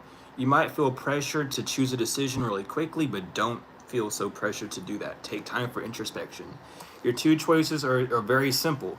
Follow the cup that the divine's handing you in the cloud, which is the Ace of Cups, or you can take the second route, which is the Three of Cups, and go down a route that might be a distraction. It could be a trap. It could be a setback. Probably a trap, because I don't know why that bottle popped. There's nothing in it. Anyway, probably something that's going to hold you back, right? So this is your decision. Are you going to walk with the divine, gave you and quartered into you, the sacredcy inside that wisdom that they handed you, or are you going to go with the distractions of the 3D? And that's really what you're focusing on at this time. And again, this might be a pressure, because with the four, time and matter, you might be forced to make a decision at this time, but don't feel so forced to choose something immediately. We have judgment reverse. You're not listening to your higher self at this time, and this is what you're needing to do. Your higher self is trying to guide you, but your attention is so much on the physical and how things are moving in that sense, and like when will it be done and how will it, and all these things, that's keeping you blindsided from listening to that inner voice. So take time for meditation, take time for introspection, take time for looking at things a bit more clearly, um, and contemplate on what you're desiring to do, and really see what's drawing you towards the distraction as well. Don't allow yourself to fall for the distractions, but see why they might be a tempting offer for you at this time. But that's what we have for your general. And vibrant, yeah, you can. What are you wanting the reading about? And we'll add you to the list.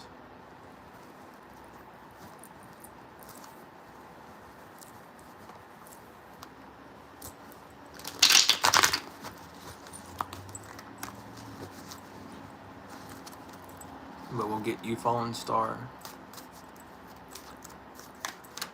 And welcome in, everyone. Welcome in. Hopefully everyone's having a good day. Or a well day, or however you want to phrase it. You know? I just hope everyone's vibes are up and everyone's in a good energy. Or at least if they're in a lower energy, that their energy's being boosted up by being in here. We try and keep it good and cozy.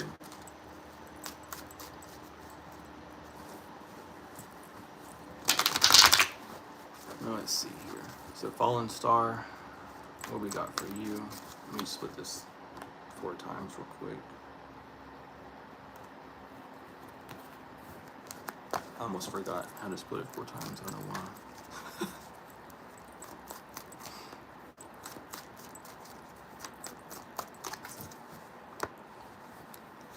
So, okay, you had the 4 of wands. You had the 4 of wands. This is a good card. This is a card of engagement. This is the engagement card. With again with 4 dealing with time and matter. Right now, what you're doing, whether it's related to how quickly you're doing something or in the management time space, you are very engaged with yourself. You're operating on both your masculine and feminine poles at this time. Keep up that work. Now you're not fully marriaged. You're not fully connected with yourself, but you're engaging with yourself, right? This is that engagement party energy that we're dealing with the wands, with the ideas that you're moving forward with. This idea that you're moving forward with, it could be one, it could be multiple. You're doing it right. Allow yourself to continue working with yourself the way that you are. Don't get too distracted. Don't let time or restrictions on the physical make you take an obscure course, because right now you are engaged with yourself. You're engaging with yourself, so keep that pace. Again, Ace of Wands, you're doing something right. The idea that you're walking with right now, you're using it correctly. You have been funded, and that funding is being used correctly at this time. Keep going down this path. And the trick with this is it might not feel like that. With the 4 of Wands and the Ace of Wands, that's 5 of Wands, right? It might feel a bit tricky. It might feel a bit like fighting Saturn, with the 5 of Wands literally being Saturn and Leo, fighting against the forces around you, right? Don't let the outside world deter you. That might be an upcoming challenge. The 4 of Wands is I think it's Mars. It's in Aries. I don't remember the planet. I think it's Mars off the top of my head. That's something I'm still learning. I have a whole chart to help me memorize it down though. But the Ace of Wands is all the signs. But in all regards, be careful of Saturn testing you. That's really your only thing you need to be aware of right now, is watch out for Saturn testing you. If you're going around people and they're like, oh, you shouldn't be doing this, do this instead. Be careful of that. That's definitely Saturn taking its course on you and trying to get you to take a different path. And yes, I can do a reading for you. I can get you on the general reading.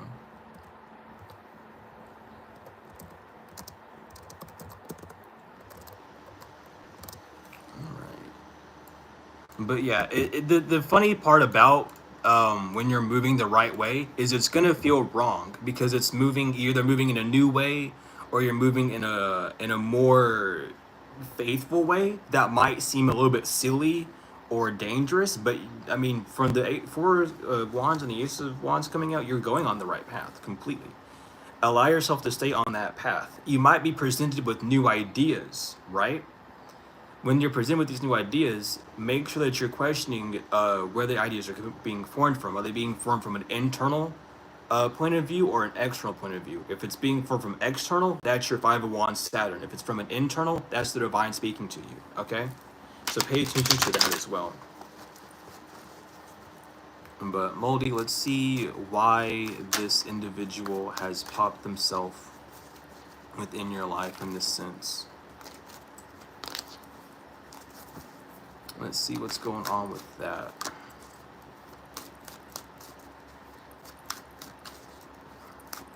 And what part of you, what aspect of self has brought that closer to you? And of course, no problem, Fallen Star. It is my pleasure, truly.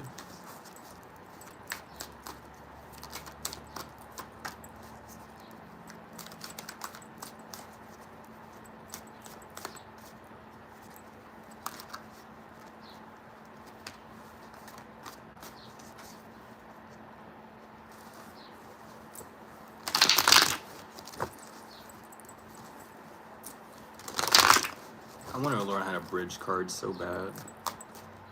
It's gonna take a minute though. I keep saying that every time I shuffle these cards, and I just never learn them.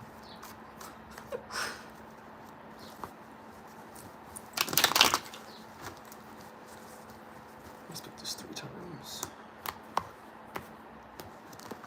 We'll shuffle 3 times, and we'll see what's going on.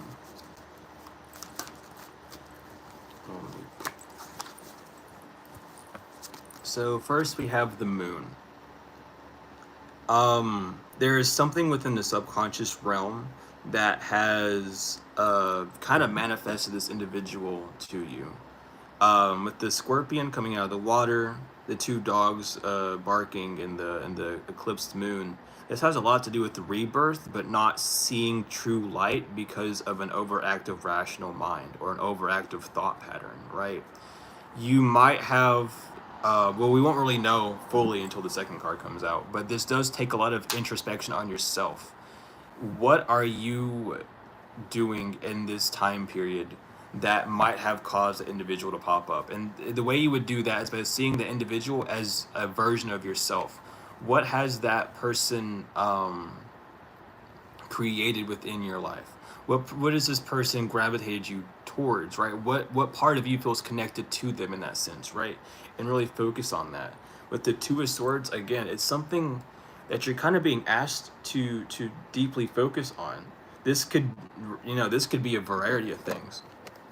This could be anything from like a lesson that you learned, like present tense, or a childhood memory, or even like an overthinking pattern that you needed to work through. However, with the 2 of Swords, this has a lot to do with blocking that feeling state. This could do with trust, needing to trust an individual. Even though it might not be a permanent thing, it might need to be rebuilding trust. It might be needing to rebuild, having feelings for another. Those feelings don't have to be intense, but those feelings might need to just be present in that sense, right? But focusing on that aspect of it, really bringing more innocence, more clarity to the situation, because something's being eclipsed, something's not being seen correctly, and you're needing to really see why in that, why you are getting certain, not even red flags, but certain nudges to think very curiously about this individual. What part of you has that what part of them, has this curiosity sparking up inside of you? And that's going to answer the majority of your questions to figure out why this individual has appeared, right? And with 2, it's something about masculine energy. The 2 of Swords is about masculine thought forms, action thought forms. There's something that you could be actively thinking on or thinking about that this individual's actions on are going to give clarity on. Or they just need to be manifested on the physical realm with the masculine senses to show you a certain lesson. Regardless, this has a lot to do with the crescent moon. There's something that's not being fully seen. There's half of a picture that's being seen. So what you're needing to do is see this individual as the other piece of that puzzle to give you an answer to yourself of that person's here to help me heal from this. This person's there to show me this part of myself. And even if it might, even if it is like a shadow aspect or a light aspect, however this is for you, allow them to just be that example to show you what you're desiring to do moving forward within your life or within a situation at hand or however. We're really allowing that to be the focal point moving forward.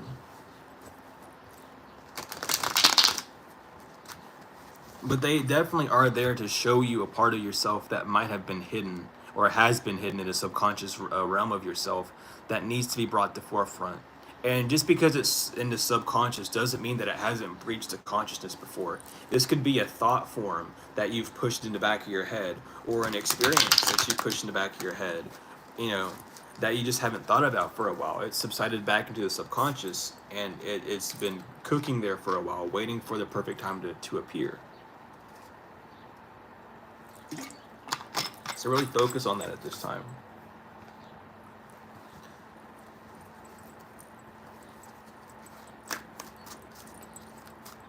And yeah, I am very intuitive. I've been on this journey since I was like 5 years old.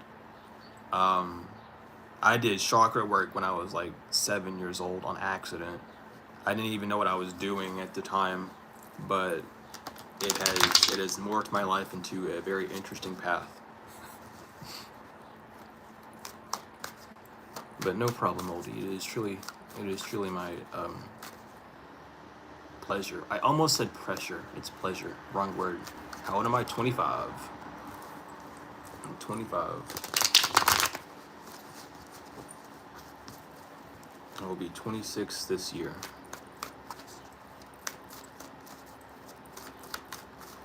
But Kim, let's get you for your life path. How can we get you on your life path? Hopefully you're still in here. Even if you're not, I'm still doing the reading. We got you on the list. When's my birthday? October 19th.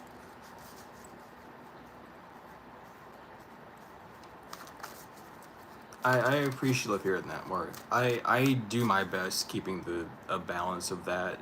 It's a struggle though, let me tell you. Keeping like a neutral minded like self is a struggle at first, because you then have to neutralize yourself.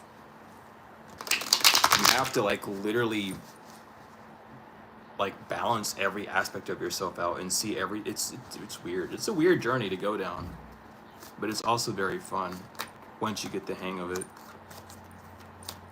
It's just not fun when you're a triple air sign, because then you'll get stuck in loops and then forget about them. But let's get you, Kim.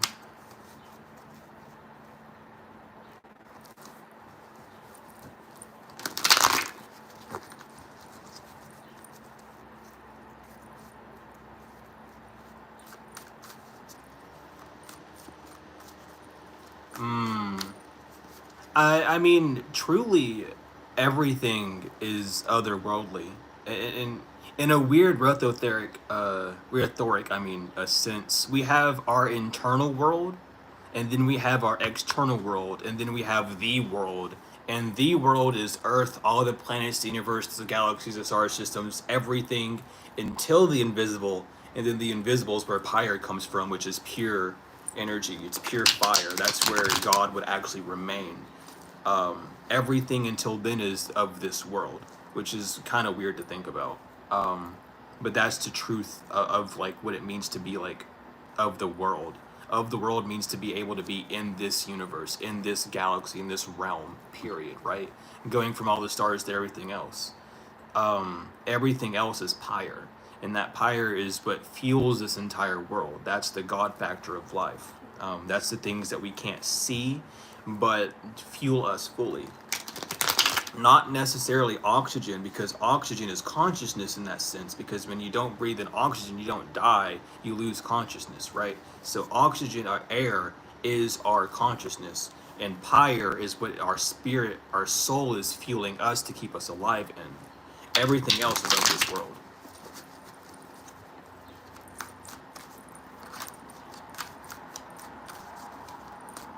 Yeah, triple errors are loops.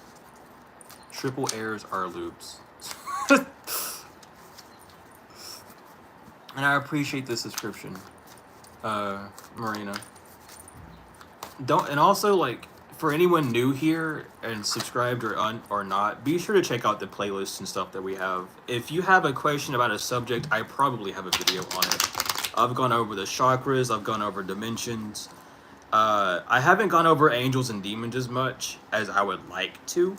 But I'm gonna be start doing that. I've done like a trauma series that's still like being worked on. I'm just taking a short break about it and meditating more on it.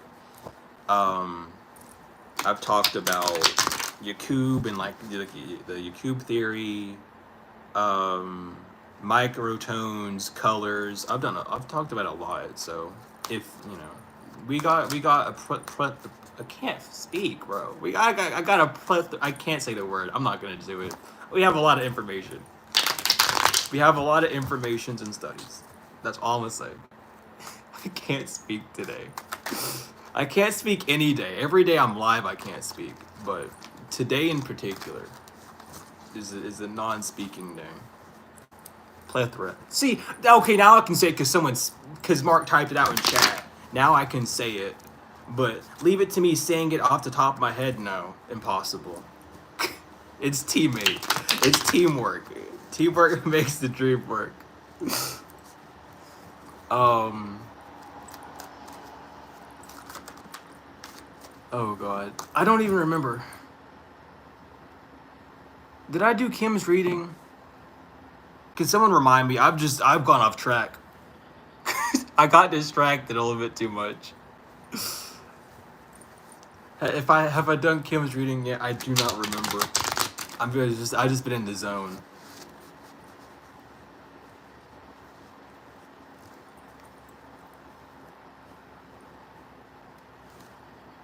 Not since you've been here? Okay. So I'm on Kim's reading. Awesome. Nice. Cool. We're on Kim's reading. How much for a reading? It's free. It's donation based if you want to. Other than that, you can just ask for one. If you're wondering about like my full reading prices, you can go to my website and look at it from there because they're varied on time. Let's get you, Kim, for your life path. Yeah, we were on Kim's. I remember now. My brain's working. All right. I get sucked into zone so often, man. I zone in, I zone out, and I don't remember anything.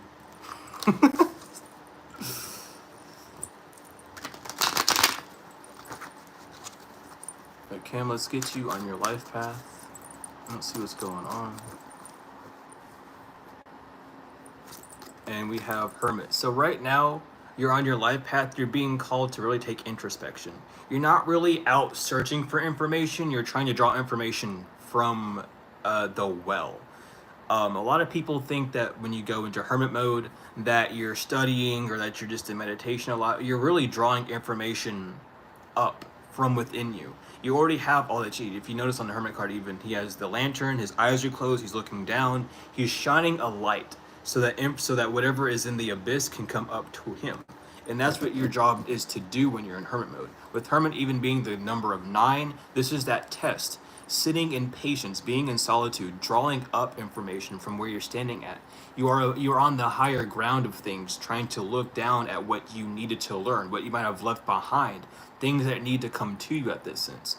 Be the beacon of light at this time is what your life path is really asking you to do at this time. And how to find that life path aspect even is trying to find that as well. With the Page of Pentacles, again, this is what's going to help you move forward on the physical. This is what's going to help you see what you're desiring and achieve what you're desiring as well.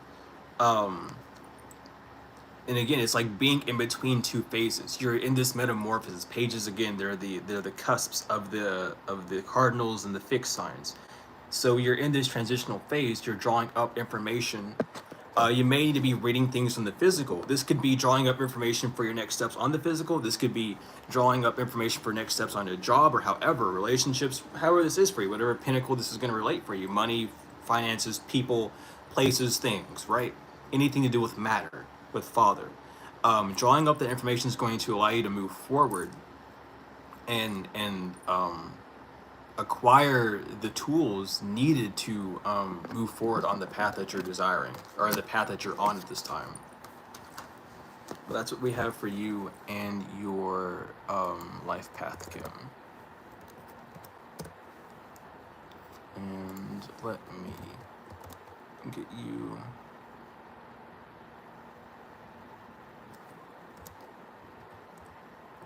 And yeah, I can help you with that, Baha.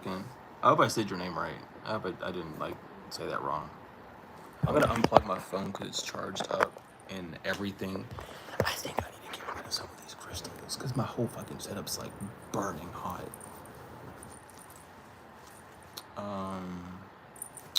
Let me.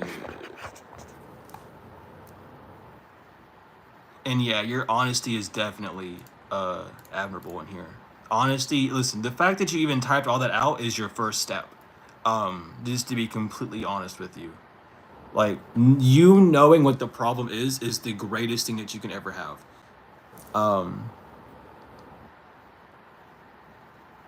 How far you are on the list? If you're needing to go to, you're actually, after Steven, you're next, but if you're needing to fall asleep, I can get you next. I can get you, like, right now if you need me to, if you're about to fall asleep, if you need to. That's not an issue at all.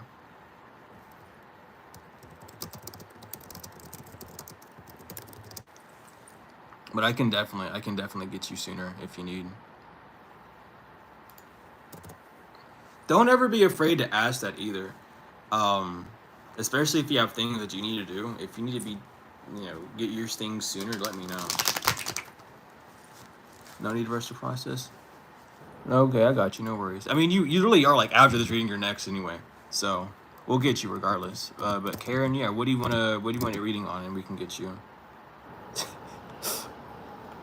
Today's a busy day, dang. I chose a good day to go live. We usually are not this busy. It's usually like 5 readings and then like 2 or 3 hours of nonstop talking about other subjects and then a few readings in between. So today is crazy. I'm enjoying it.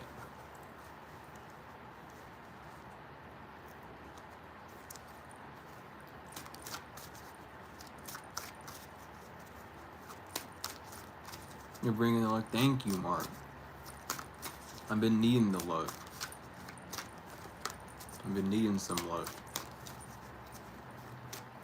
I feel like as well, I've been doing a lot of different like sigil work as well, and that stuff's been going crazy. So it's a team effort going here. Gnome style, heck yeah. I've been working with yeah, I guess because when studying you are working with. I've been working with dragons finally. Yesterday was a knock on my noggin to work with the dragons, so I've been doing that a little bit, which has been very interesting. So that's fun. Oh, dude, sigil! You've come to the right place. I love sigils. Sigils are my number one thing. If it's sigils and then like Inaki and magic after that. But before all and above all, sigils. Planetary sigils, solomonic sigils, seals, amulets. If you need anything of that, I will create some crazy things. I love sigils. On clearing addictions, I think I do. I think I do have one. It might be in the trauma series. If you actually, Leon, if you go to my playlist and go to the healing spiritual trauma series, I'm very certain actually that I have a video or two about how to with like clearing addictions and stuff of that nature. And I also have a video talking about tips to remove that egregore.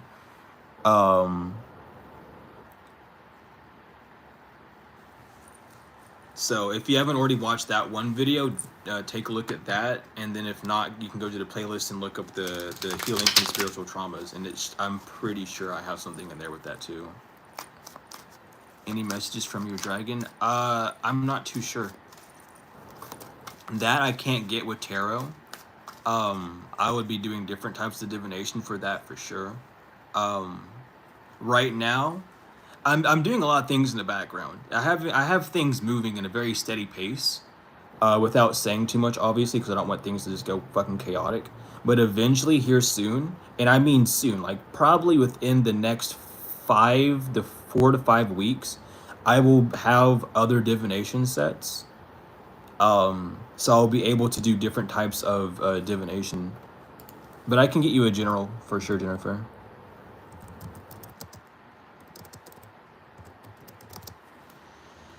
So that's something to keep an eye out for. I just have to play my stuff a little bit carefully at this time. You can ask about romantic love. Yeah, I'll get you for that wrong. Let me rewrite that. I'll get Stevens, and then we'll jump into you. I'm trying to get this stuff through because I'm gonna get so distracted and get sidetracked. Oh no, we got a lot. Oh, Lucy, we have Stephen, we have Wrong, we have Angel, we have Shardai, Minister, Mark, Vibrant, Marina, we have oh my gosh, Baha, Karen, and then Jennifer. We got a lot of people. So yeah, we got a whole list. Like I've literally been adding to the bottom of the list. Every like reading I get finished, I get a new one added. So we've been working. We got a lot of stuff. So Steven, let's get your reading out before too long.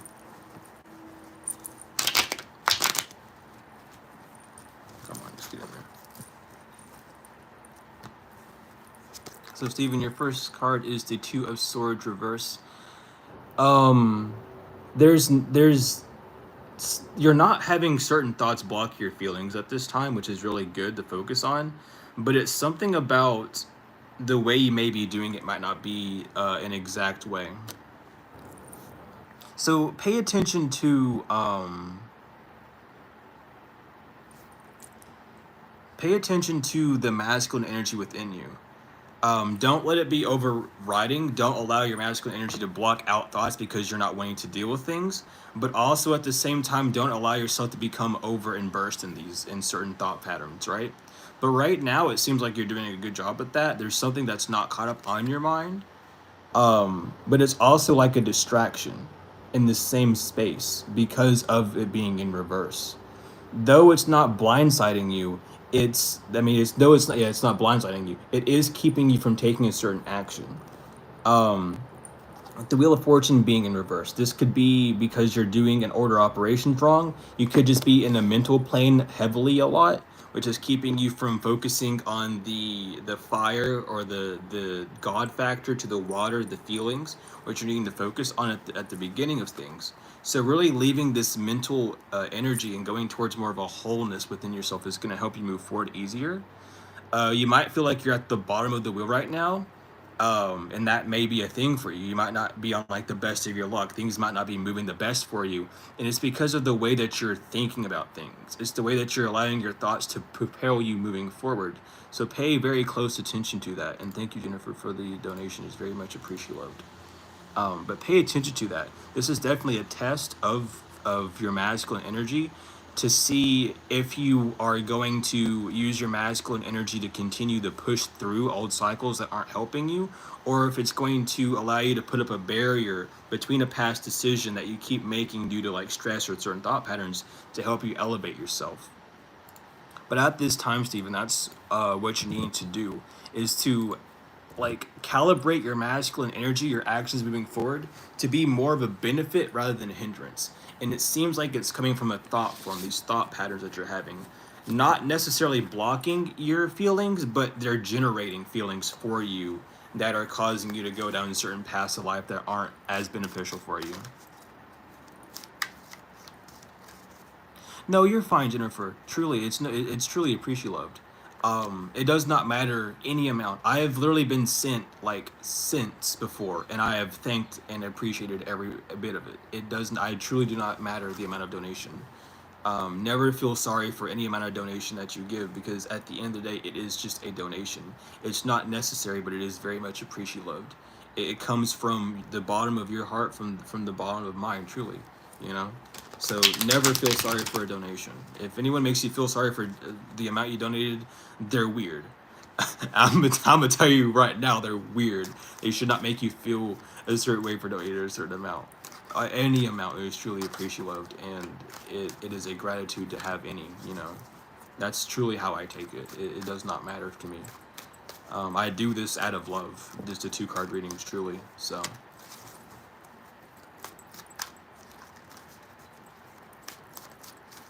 But let's get you wrong. Let's get you for your love. Let's get you for a romantic love. What's going on with that with you? Do you take on apprenticeships? I do have one-on-one trainings for stuff. If that would be an interest, I do that. That is a paid service though, but it can be on a payment plan. Let me here. Let me do this. This is my website that has all. It doesn't have all my paid services on it yet. It will eventually, but it has 5 of them that are like, you know, most people get them, but they're there. And even if you don't want anything, you can just see the services. If you need to, you can email me, and I can send you all the services that I offer. And I appreciate that. I appreciate that, Karen. I will have to ask you though, because a lot of people that send on Cash App, did you send it to Stump X3 or Stumpy X3? Because if you sent it to Stumpy X3, you're gonna have to get that money back and then send it to Stump X3. Because even though Stumpy X3 is one of my accounts, it's on. I love explaining this shit. It's on my old phone number, and it's a deactivated account, so I don't have any access to it. So it's not like the money's lost if it did go to that one. It's just you just gotta call it back. Stump X3. Okay, I'm making sure you sent to the right one then. I'm just making sure because a lot of people sent to Stumpy X3. It's the same name. It's really the same account. But Stump is the one that actually gets the donations. The other one just kind of gets sent to like a wild random pocket. And thank you, Mark, for the Venmo. I truly appreciate that as well. But yeah, I just want to make sure with that, because some people ask like, did it go through? And it's like, no, I didn't get it. We have to go through those steps. I want to find a way to either get back into that account so it's not an issue anymore, or just find a way to delete it. But I need proof of stuff for that. 111 and on your reading. Let's see what's happening. Yeah, stump like a tree. Cause my music alias used to be Stumpy. Um, and it was inspired because of Borderlands 2, the Tiny Tina DLC, the Dungeons and Dragons DLC with the tree stumps literally named Stumpy that you would shoot and kill. That used to be my profile picture on my SoundCloud. But I eventually changed the name to Azanarl. But that's the lore behind Stump, the whole Cash App being Stump and Stumpy and stuff. It's just my second account though on SoundCloud is called Stumpy Squared. It's still called Stumpy. I'm not gonna rebrand it anything. I kind of missed that era of my music. It was definitely interesting. I have to like bring it back because that was a really fun era. Really rude to cut a name, really. But yeah, that was like when I started taking music serious, is when I had that name. I didn't know what to name myself, and I was like, fuck it, I'm naming myself Stumpy.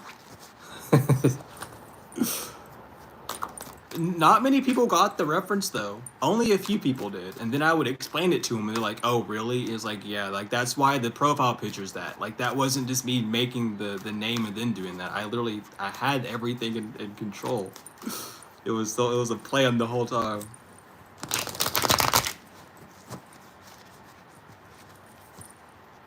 Yeah, the second account, it's under the second SoundCloud link. If you go to the SoundCloud, it's under the second link.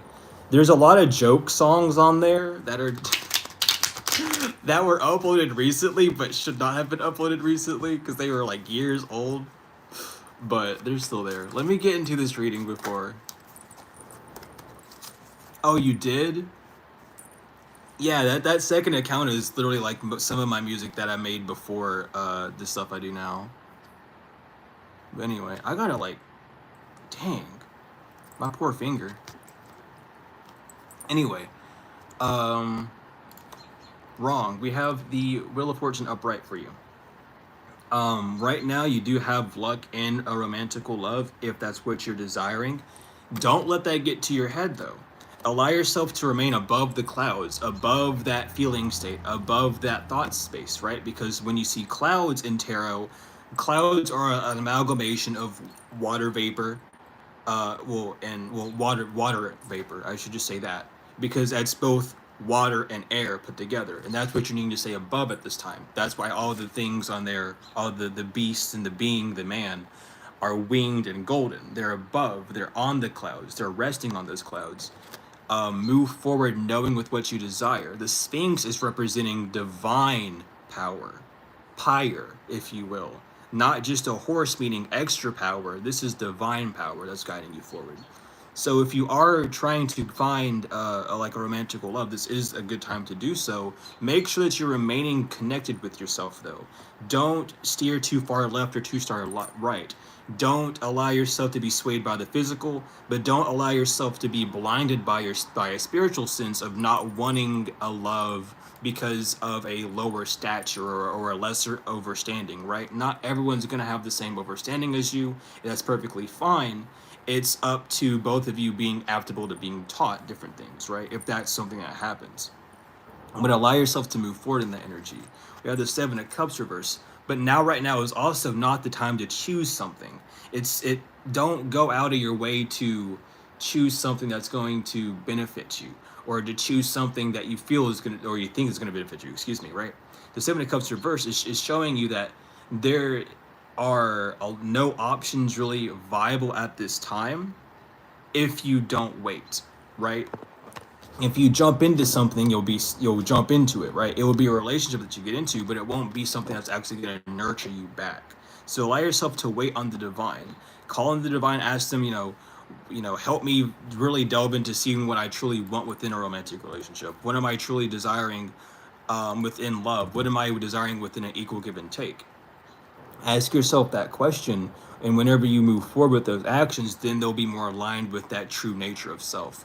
But that's what you're being asked to do at this time. You are, in alignment with it heavily, especially with the Wheel of Fortune being the first card upright. But just be careful of making a decision too soon. Just because you have an answer being yes doesn't mean you have to immediately jump into it, right?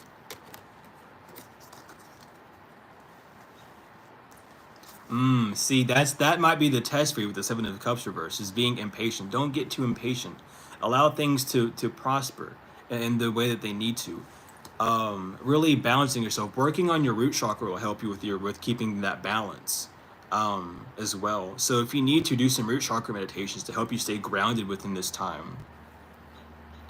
But allow yourself to do that. You also might need to work with your heart chakra too, to allow yourself to be more acceptable and have more receptivity towards someone else's own movement patterns, right? Allowing yourself to do that as well. And also as well, just staying authentic with yourself, right? You don't deserve confusion. You don't deserve energies that are going to make you second guess, right?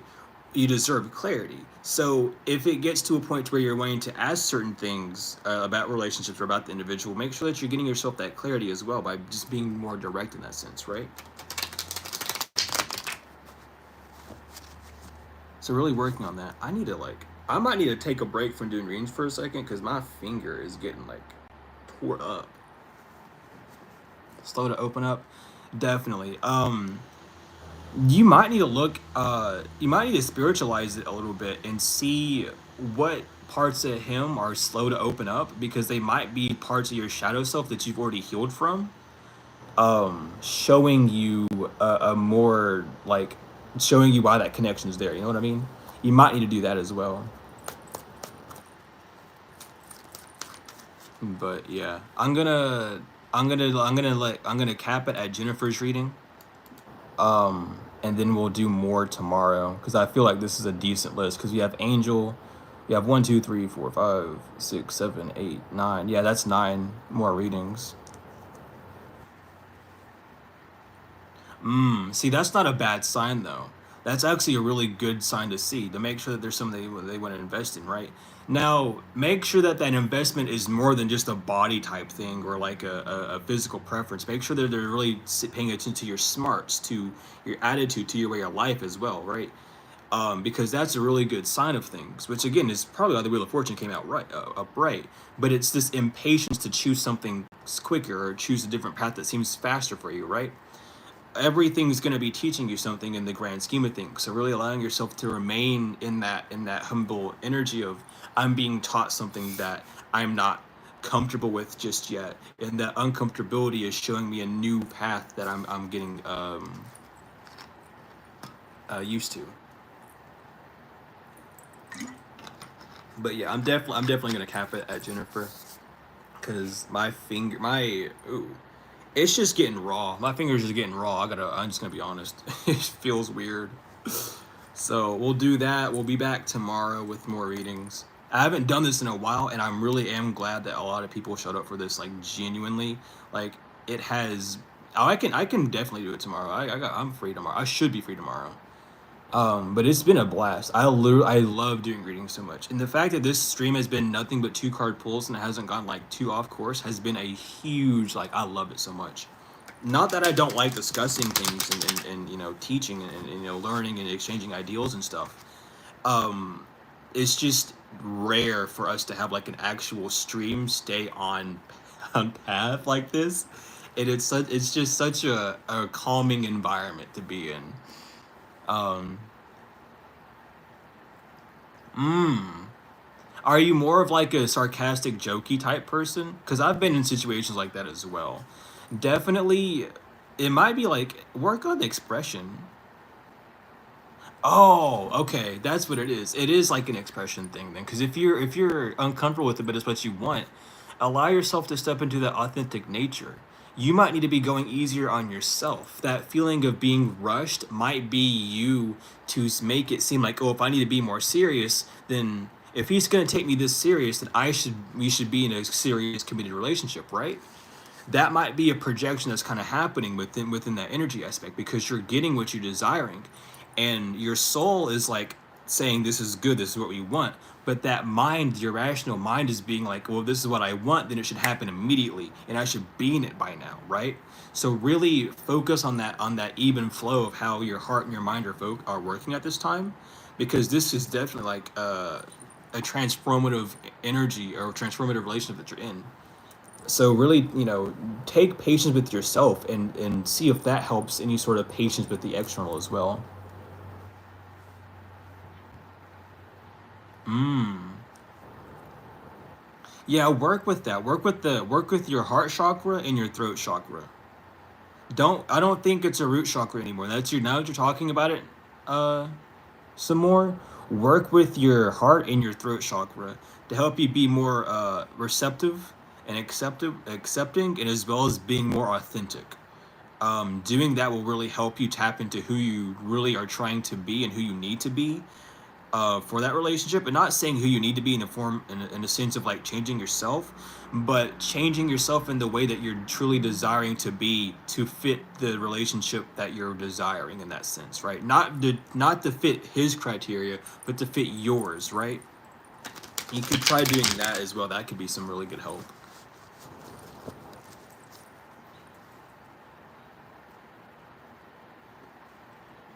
Well, that's good. See, that's good then. That's a really good flag to have.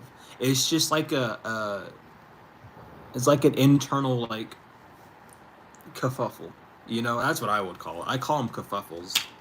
I don't know what that word really means. Um, but just being born in around the Appalachians, we say weird words. So,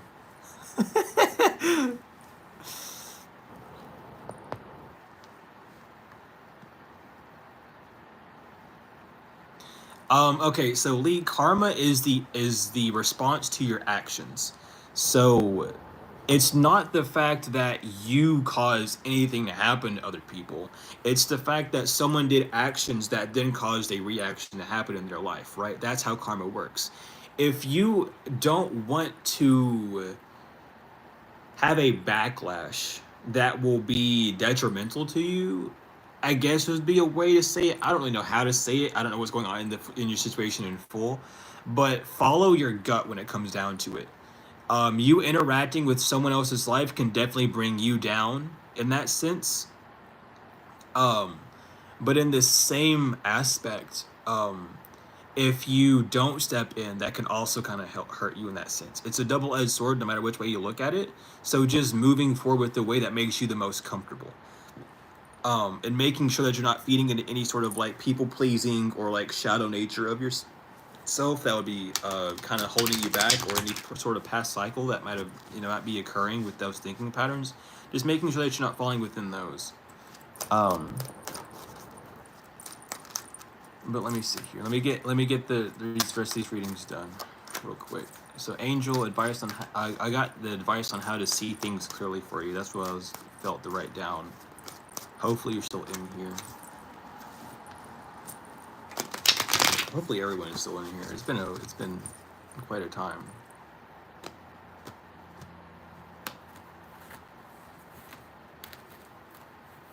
Starts within, exactly. As within, so without. As above, so below. Always, Lee. No worries, no worries. This is what I'm here to do. If I have a chance to answer a question, I always will. I love answering questions. If I don't know an answer, I'll tell you I don't know. If I know an answer that's decent, I'll give it.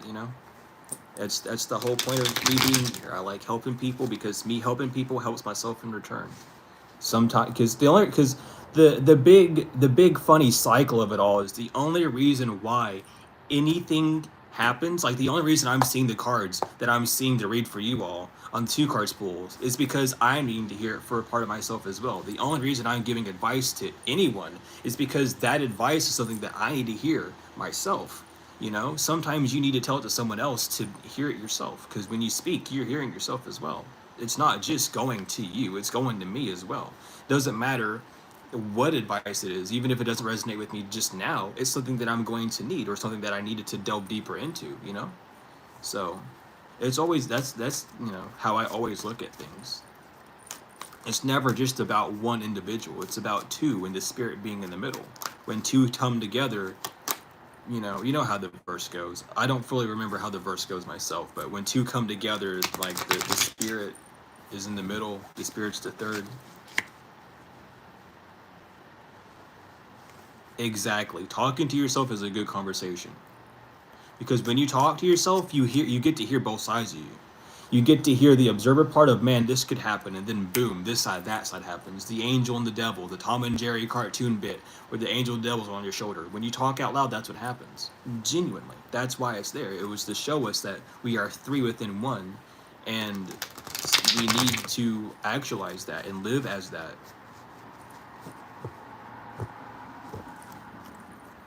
Um, but Angel, let's get this for you real quick.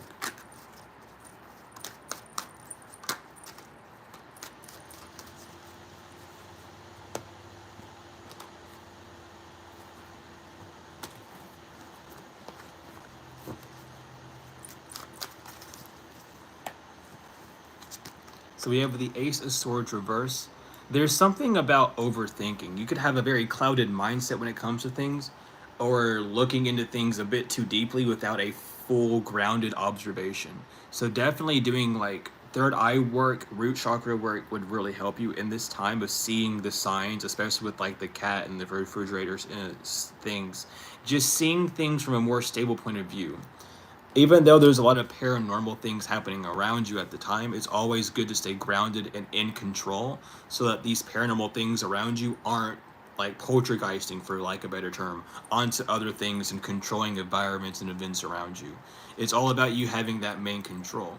This might be something that doesn't need to be worried about, especially the Eight of Cups coming out. This might be something you need to walk away from at this time, and just um, see in a different light at a later day. It might only seem very important to you because you've been in a very spiritual mindset, very like out of the mental into the pyre.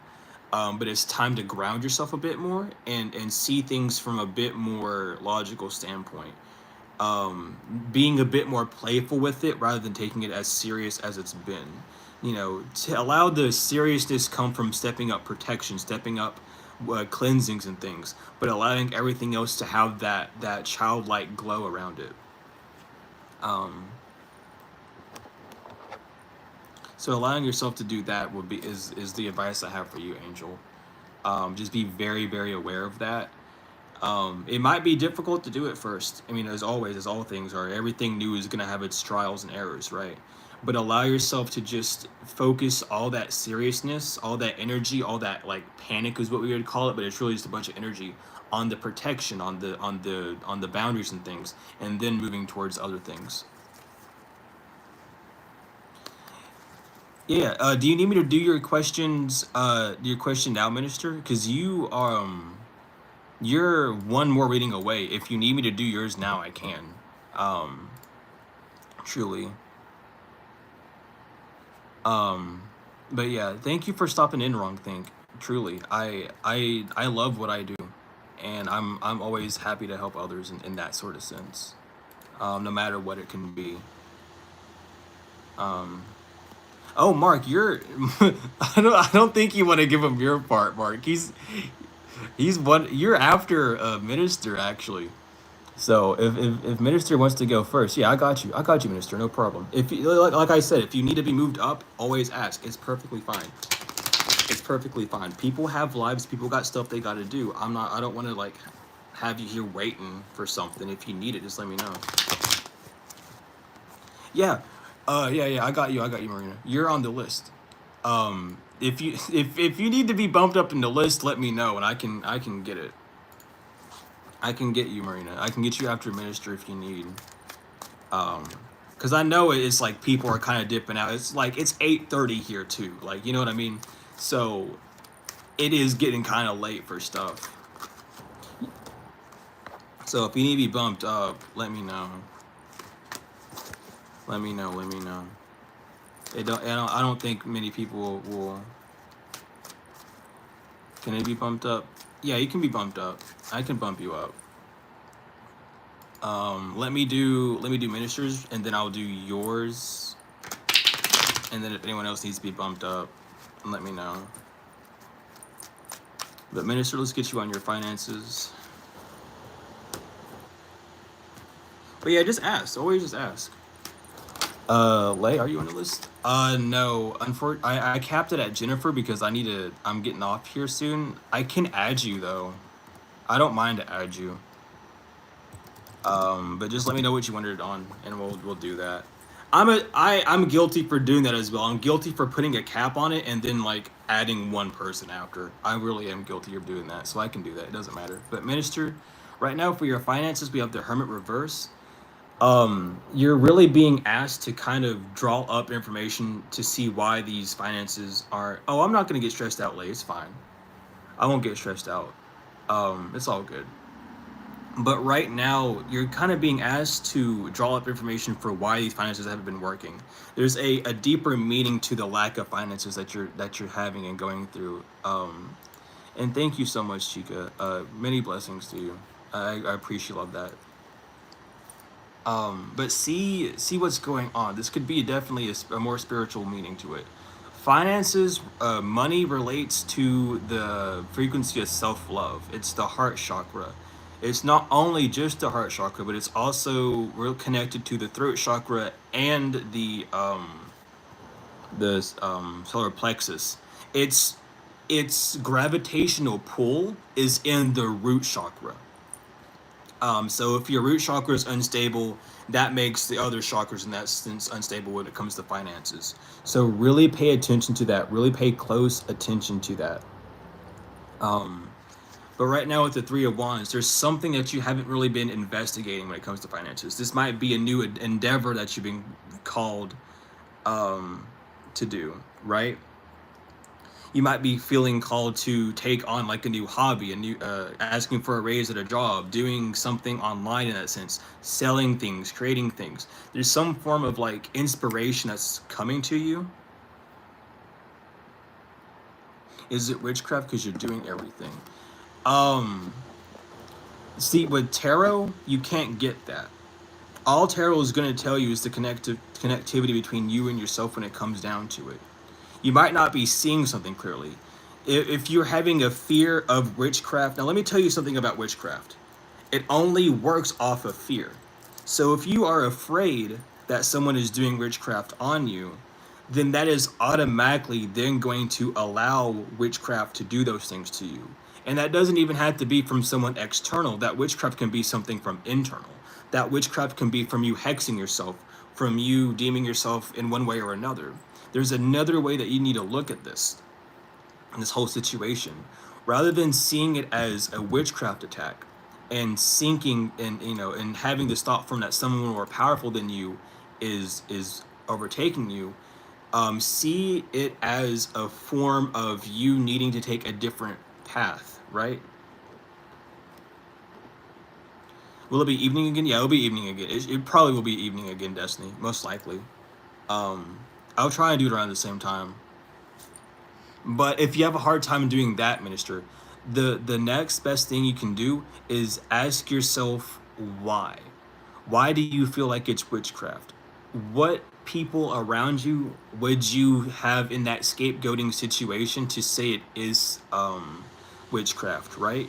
Seeing it from that position and then moving forward with it in that sense. There's a deeper way of looking at this. There's a more beneficial way of seeing this rather than us thinking that it's a witchcraft situation, right? Though it's real, it's all comes down to a mental barrier. It all comes down to your own mind that is generating these thoughts that are going to then fuel things out in reality, right? So really see what's generating these thoughts. What fear have you been in? What things have you been seeing around you that might make you think down that path? And eliminating it. Eliminating it, and even in the sense of like making it non-plausible. Because the rational mind will do everything in its power to protect you. And if you feel like you're under attack, then your rational mind has to be under the influence of you being under attack, making it present on the physical for you to then be protected by it. If you can solidify a barrier inside of you, doing either protection work, removals, however you need to do this, right? To say that I'm not under attack and that these finances are on hold due to a lesson that needs to be learned or a new way of doing things, then you can create this new reality around you, a new shield around you to keep you from being susceptible to those sorts of attacks. At the end of the day, when you're attacking someone with witchcraft, that's a very low vibrational thing to do. Attacking comes from a survival state, and a survival state is a low vibration, right? That vibration needs to be not removed or ignored, but elevated to a higher perspective so you can see above it and not just try and look through it. But that is the advice I have for that. And then Karen wanted a reading. I guess I get Lay. Did you want yours in general or not? Yeah, okay. I'll get you here, Karen, because you wanted yours in general.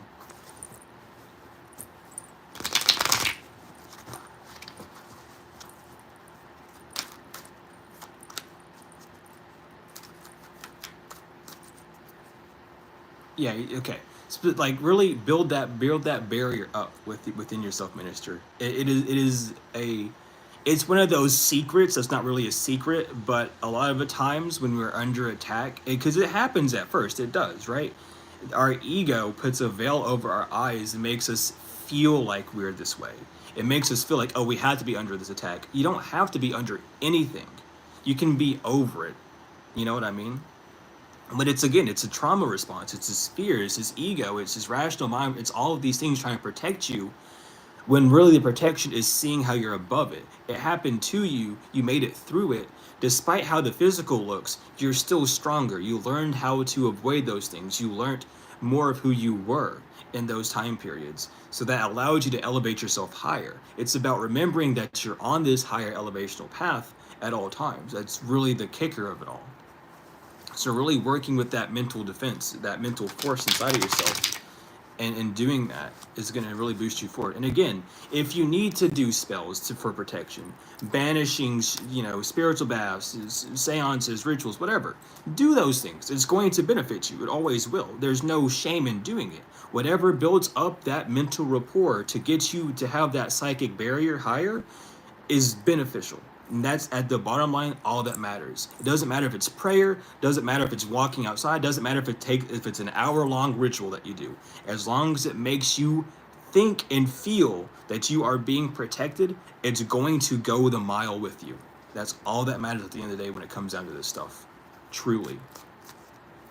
Any mystic, any high operating mystic, anyone in occultism will tell you the exact same thing. I've walked those paths miles long and miles deep. It is all a mental game at the end of the day. And if you can have a stronger mental than whoever's coming up against you, they'll crumble. Because they can't fight what they can't see. And they can't see what's in here. They can only guesstimate and play off things that operate off of it. So learning that is the best way to defend from yourself from these things. But Karen, let's get to your general.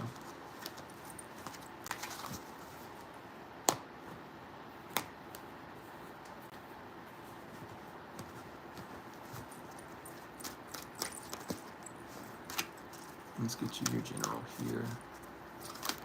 And then we'll be moving all the way down. It is a lot of fluff. It really is. It's really about who can get scared the fastest. That's really the game that they play. It's like, if I can scare you, I have power over you. It's Monsters Inc. It's really that entire movie, right? If they can scare you, they get power from you. And then they just do whatever the fuck they want with it. That's really what's going on when it comes to the realm of magic, when it comes to the game of fear. That's the movie, the reference. But Karen, we have the Six of Swords. There's some form of, and you even mentioned how you were trying no, that was someone else. So Karen, this is I got you and someone else's readings mixed up. My bad. The Six of Swords. There's reverse. There is something that you're not really able to transpire from. There's a feeling. There's a state of emotion that you're not unable to transpire through or walk through. And it might be because of a lack of seeing things from a higher spiritual sense. There's a part of you that might be afraid of being vulnerable with what you're going through due to fear of being hurt, fear of being let down, fear of seeming gullible, like a humility type thing even. It might be. But that's what you need to look at and see at this time. Is what's keeping you from moving forward through these waters, through these feeling states. With the swords being there, it's these thought forms that are putting up a boundary between what you're desiring and what you're doing in life. So really, really pay attention to that. With the Hierophant, this is your key card. The Hierophant is in reverse. What you're trying to do and what you're doing isn't working. The feelings that you're trying to work through aren't being worked through properly because you're not using the keys right. The Hierophant is the key card. It is the card that tells you how to connect to yourself.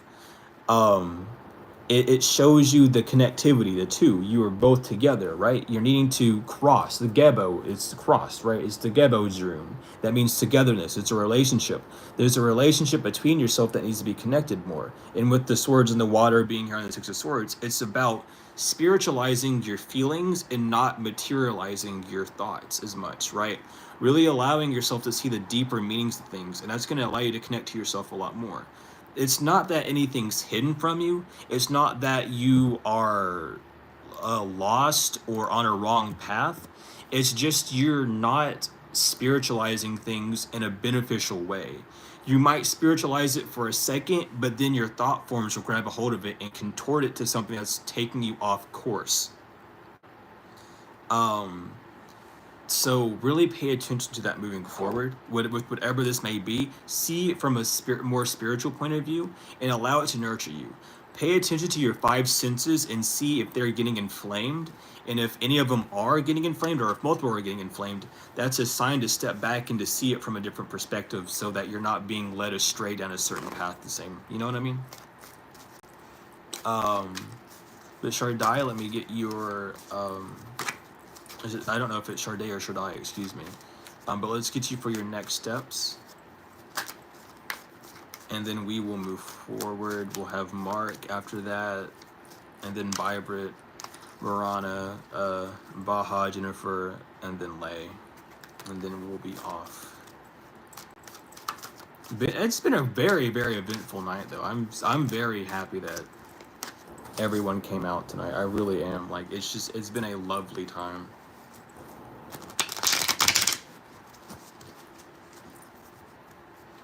So let's see these next steps.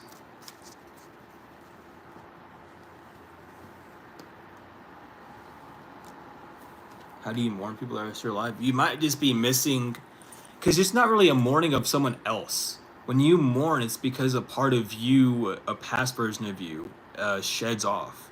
When I found that out heavily when my mom passed away, my mourning wasn't because of her passing. My mourning was because there were parts of my old self that I had to let go of, that I could only do and experience with my mother when she was alive. The same thing can happen with people when they're alive. You end up outgrowing people, and parts of you no longer are resonant with those individuals anymore. So you're not really mourning someone who's alive. It's that part of you, that internal part of you, that's mourning that connectivity that used to be there. You knowing that that connectivity won't be the same because either one of the parties have outgrown. But it's about keeping that memory alive, and not alive in the sense of like being in a facade of it, but thinking back on it and allowing the love, the nurture, and the support that came from that past version of selves to be in that void. Not to allow the void to stay there, but to be filled with those past experiences with love, so you can move forward onto newer ones and have it be added on instead of replacing it.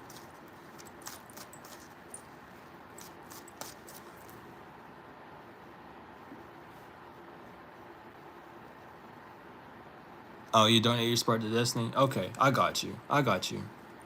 So, Destiny, what did you want yours? What did you want your Destiny on? And Mark, goodness, you really are a sweetheart.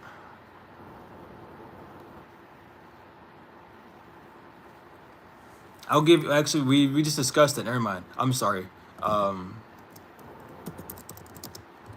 I'll see what we can do to help you through this time of mourning with yourself. I got you with that, Destiny. And Mark, goodness gracious, see, this is what I was talking about earlier. Mark is literally like one of the few people that I know that like does that, and it's just super sweet. Like, Mark is genuinely an angel. You went from the angel deck? I can get you from the angel deck, sure. I can get you from the angel deck, no worries. So, Shardai, your first card is the Two of Swords. There's some form of thought form that's blocking feelings from being acted upon. Your thoughts, they're not feeding up, they're not like fueling your feelings, and they're not receiving anything from your feelings. It's like a barrier that's being blocked off. So there's something that you're desiring to do, something that already has the fuel, the nurturing to move forward, but it can't yet because of a boundary that you have set up by yourself. This could be from past experiences, this could be from past relationships, however, but you're needing to move forward with it. With the Two of Cups even being here, the most important part of tarot is it's a call to come back to home. Seeing why that masculine version of yourself, which the masculine self is the thought forms, your rational self, right? Seeing why your mind is blocking you from knowing and acknowledging things that could work out for you in different ways. Your next steps are really beneficial and going to be beneficial on that part. So you're able to actually walk forward in whatever you're desiring to do, and not be held back by past observations or past ways of being. So really send focus into that moving forward. But Destiny will get... You wanted Angel Deck, that's right. Let me get your Angel Deck real quick. I wasn't going to do any of the other decks, but since you mentioned Angel Deck, it's like, well, I kind of... Since you know the secret code, you have... I guess you're allowed in the room, you know. You have the code, so I can't just lock you out.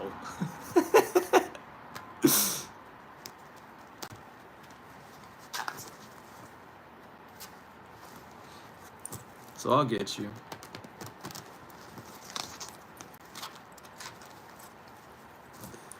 Like I was really gonna keep it the tarot, but you said angel deck. You said you fucking.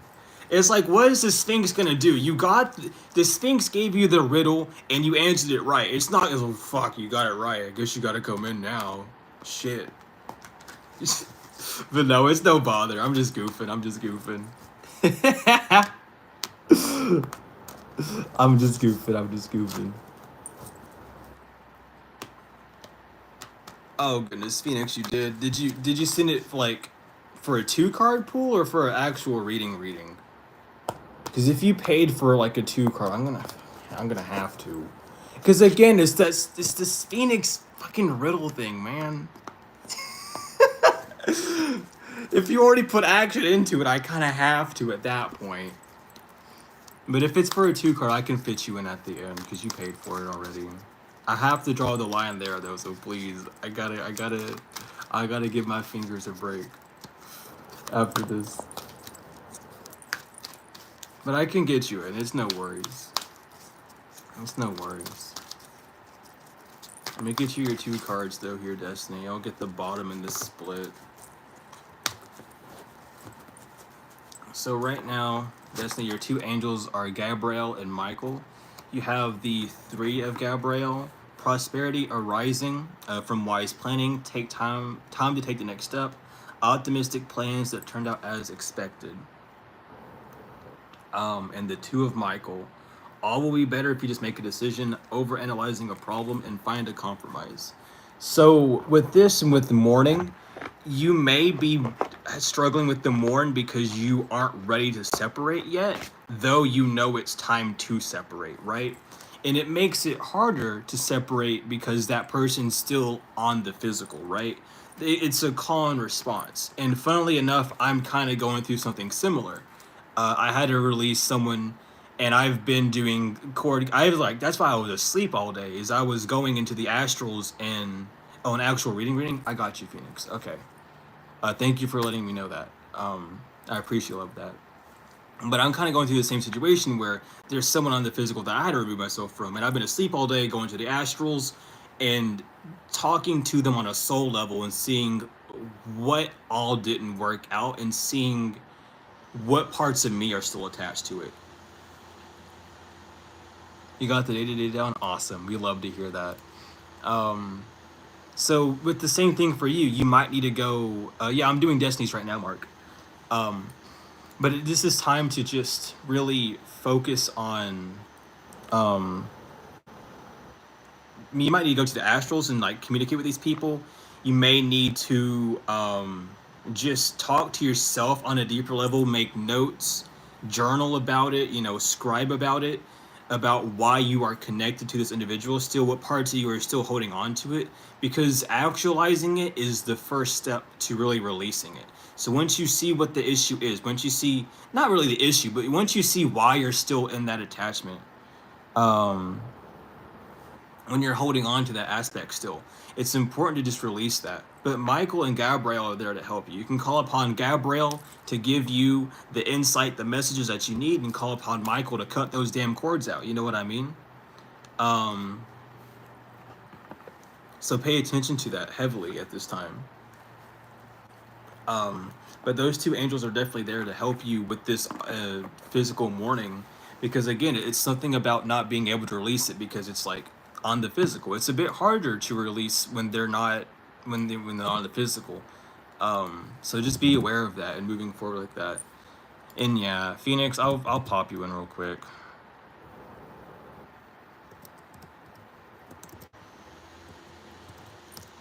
Did you want it on general? Phoenix is the last one. I gotta stop doing this. This is what I always do every time. My heart is like so gigantic.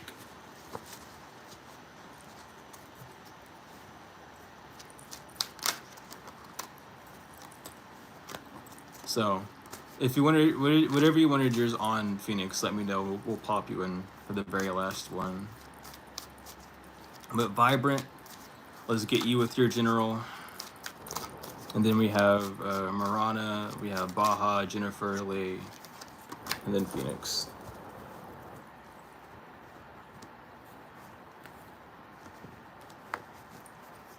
So let's see here.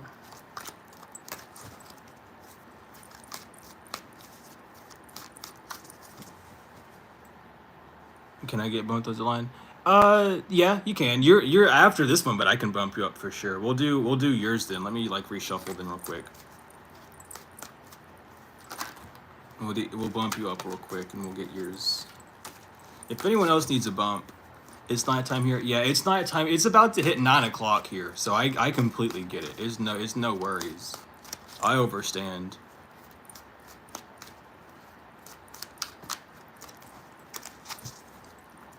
So let's see what yours is.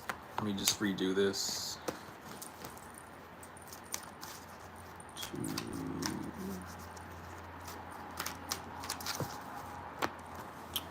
So your first one is the devil.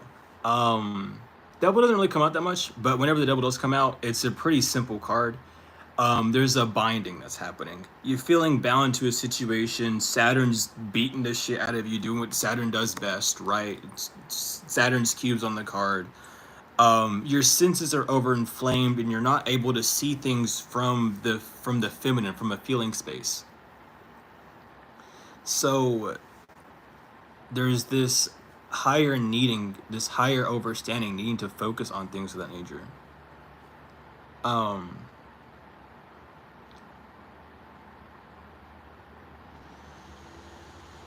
Oh goodness, bro, I can't keep doing these readings like this. I gotta take a break. I got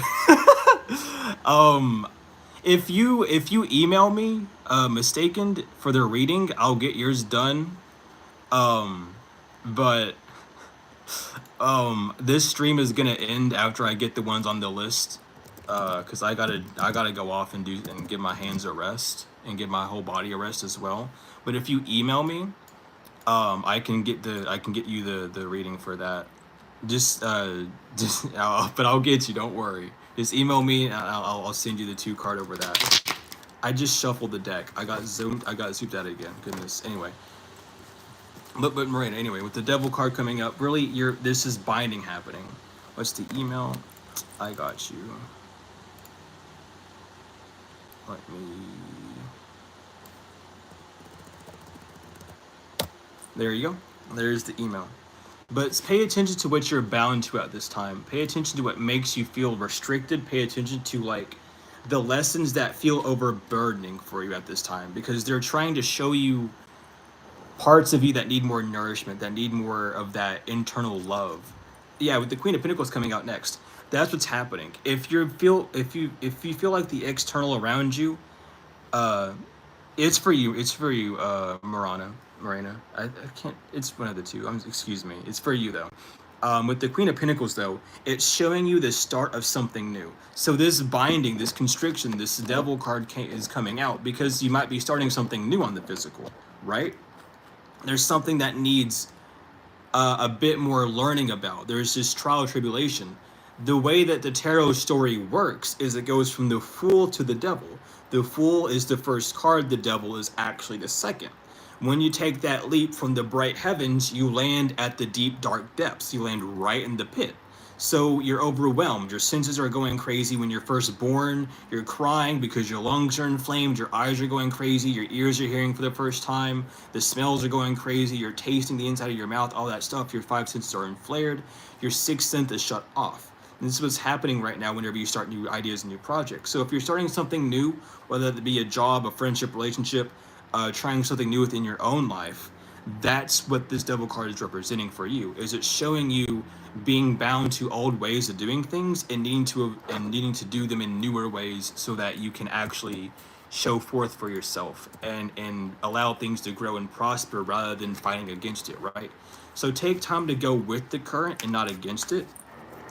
And really use Saturn as a benefit. It's there to teach you lessons. So really ask like your guides, what am I needing to truly learn at this time with this situation to allow me to start the things that I'm needing to start on the physical, and allowing that to boost you forward.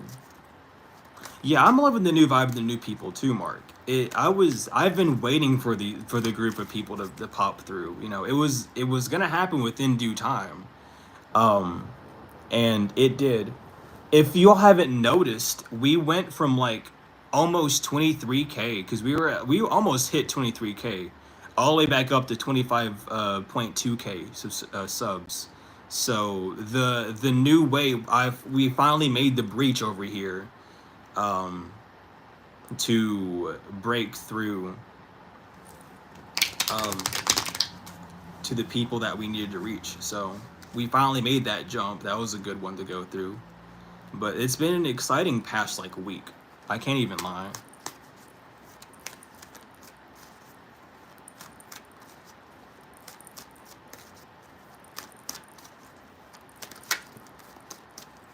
So I'm very happy for it. But anyway, back to Vibrant.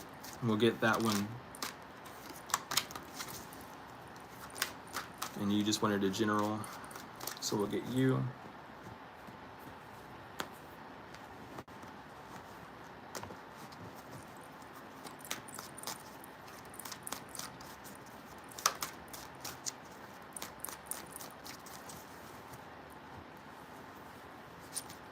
So with Vibrant, yours is the Two of Wands reverse. This is the Two of Wands upright represents being able to move forward, showing you that the world is your oyster, the world's in your hands, you're able to do whatever you want.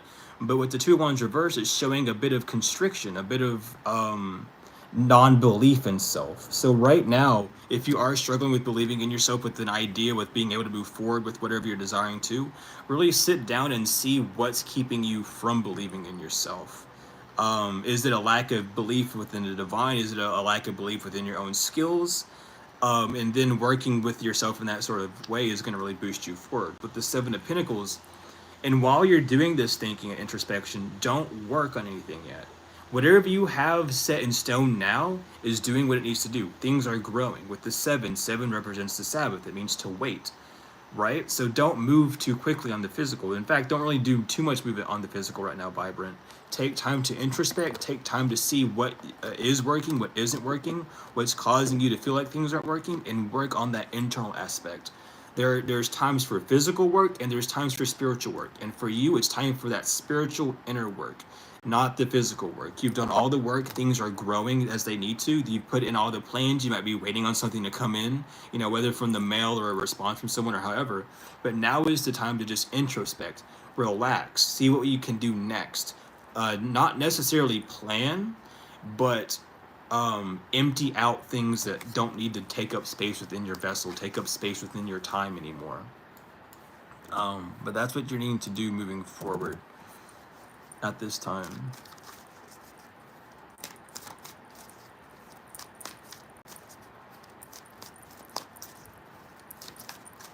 But let's get Baha to how to help, because they wanted help on how not to hurt people anymore from that aspect, and we'll see how to connect with that. And we'll see what connections can be built upon with that, because I could go on a whole spiel on how to do that. There's many ways to. But first, the Ace of Pentacles reverse is what's coming out for that. So having more gratitude might be something that you need to work on with this Baha, is really sitting in more of a gracious energy. That might be hard due to circumstances that you've gone through, but those circumstances don't make you. Circumstance is made up of two words, circum and stance. Circum relating to circumference, relating to circle, the area around, and stance, where you're standing.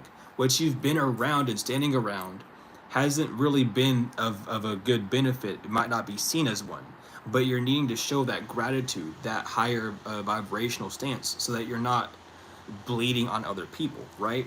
Until you can have that solidity inside of you, moving with yourself, you will continuously bleed onto other people. You'll continuously put that pressure on others, unknowingly or knowingly, right? And it might not be something you can fully help, but that's that inner battle that's showing itself to you. Right now with the King of Pentacles, what you're needing to do is see the things that are undesirable in the external, the things that you're not wanting to do, the things that you're not happy with. And you already know some of these things, right? But now with the King, it's about mastery over them. How do you master it? Alchemy.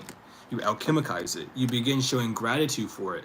I'm grateful that I'm seeing this shadow part of myself being through seeing it through other people. I'm glad that I'm able to see that I'm hurting other people, and I know that I want to stop. So I'm grateful for wanting to stop that behavior as well. And moving on that path is the first step to really take with that. Seeing it from that higher stance, because at the end of the day, we're always going to hurt someone. That it's impossible not to, right?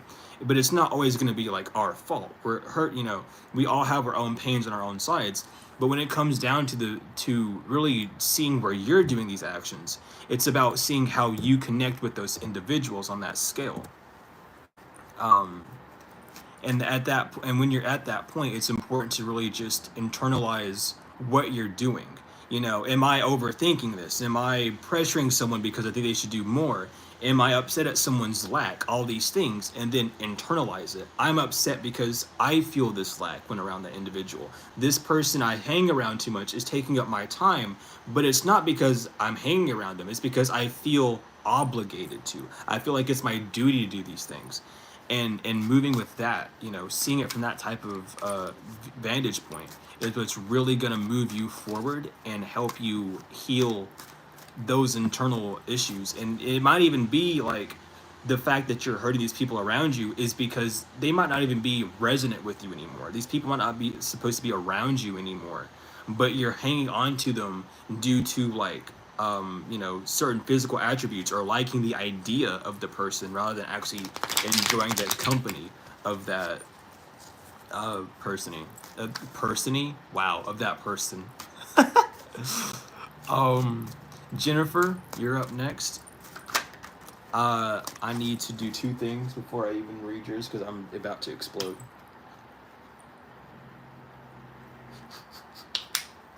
I gotta stop saying it like that. I'm not going to explode. I just keep saying that. And I'm back on my honey grind. I took a little break, but I'm back on the honey grind.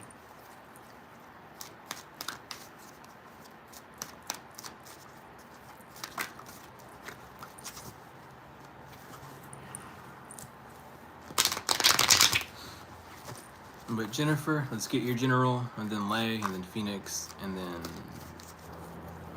we just go our separate ways until again. Honey is like one of the best things. It's known as the food of gods for a reason. Like that honey will solve a lot of issues within the body. Like you got burns. If you eat something spicy, just drink honey. It neutralizes it with the enzymes. You got pain, you got a burn or a cut, and you need it to like heal. Put honey on it. Seriously, it does everything that you would really need. It's crazy. It's another one of the like vital life sources that we have.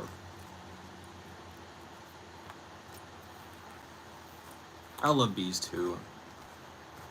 I was talking to someone, they were afraid of bees, and I was like, you can't be afraid of them. They're not gonna hurt you. Like if they sting you, they die. Like stinging you is a last ditch effort. So as long as you're not like being weird around them, they're not gonna do anything. Just don't eat bananas around them, and if you smell bananas around a beehive, just leave. It's the hormone. It's like whenever you smell bananas around like a beehive, it's because they're like in defense mode. And if you eat a banana near bees, they'll think that something's going on that requires defense, and then they'll swarm you. So just, you know, pay attention to that, and you're good. Yes, honey and garlic in a jar does, like, dude. You know, we got some herbalists up in here. You know the old ways of getting remedies and stuff.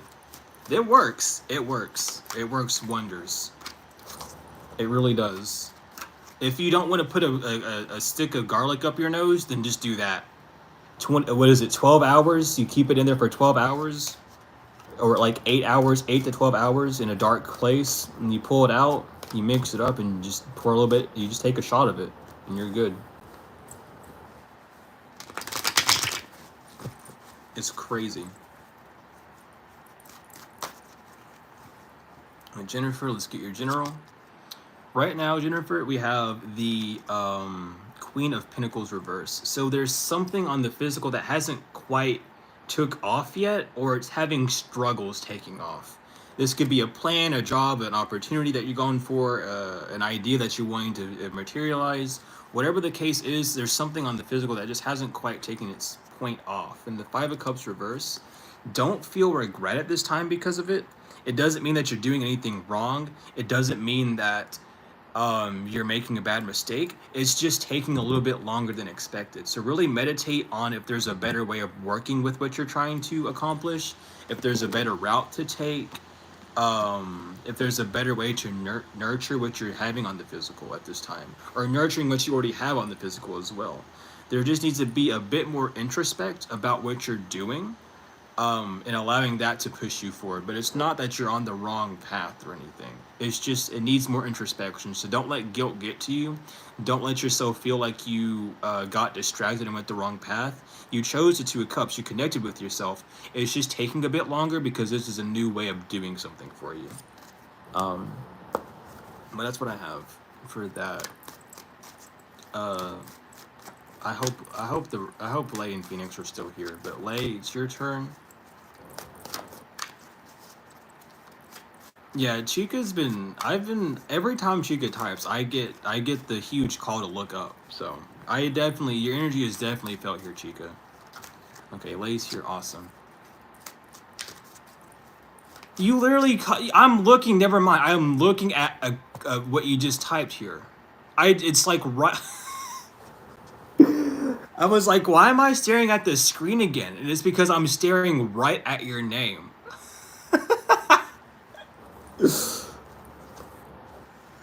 Oh my god, dude.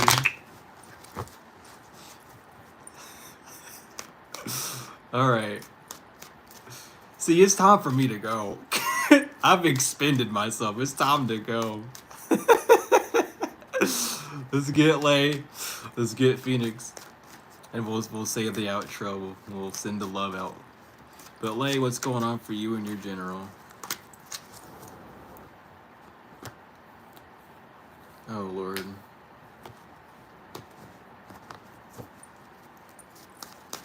We have goofs and gags over here. This is probably one of the most serious, but at the same time, least serious places you'll ever be. I'll never be able to take it serious in here. But whenever I do, I can't. No, I still can't, because I'll still be laughing. I can't. We just have that energy here. We just have the goofy stuff. We just like, I don't know. Call it inner child awakening if you want. It's something. Anyway, Lay, your general, for your general, we have the High Priestess reverse. There's some form of like hidden meaning, this hidden knowledge, this deeper wisdom that you're not quite seeing yet. This could also be an avoidance of certain rules, whether this is a moral compass, or just set rules that you have with your faith or with your guides or however, that needs to be looked at differently. Regardless, it is causing a bit of imbalance, in the sense of a spiritual way, in the sense of your feminine energy being able to lead your masculine, or in a better sense, accepting instructions from the divine.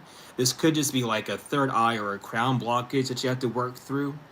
But whatever the case is, there's some form of instruction that you're not really receiving correctly. With the Fool upright, it's definitely trying to tell you to take a leap. It's time to go a new path. It's time to take this leap. It's time to move.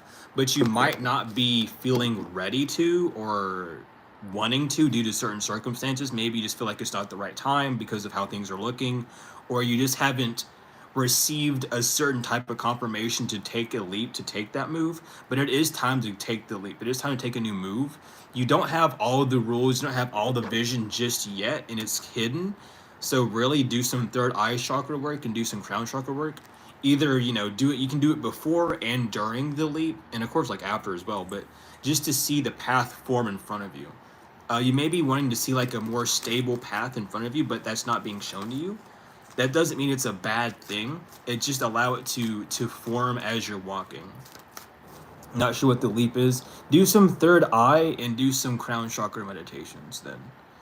Because the High Priestess reverse can definitely imply that you're not seeing something just yet. There's some sort of hidden rulings.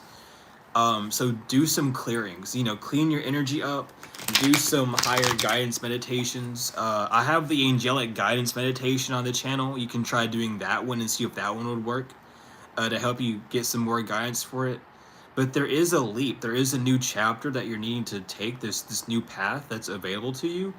It's just you're not really able to see it just yet. It's not that it's blocked off, it's just a little bit cloudy. So, you know, doing some clearings, cleaning up your energy, getting more rest, meditating on what to do next, on the next step, on the next leap, is really what's going to benefit you at this time. But the Fool is upright, which is always a good sign. That's always a good sign for a new beginning.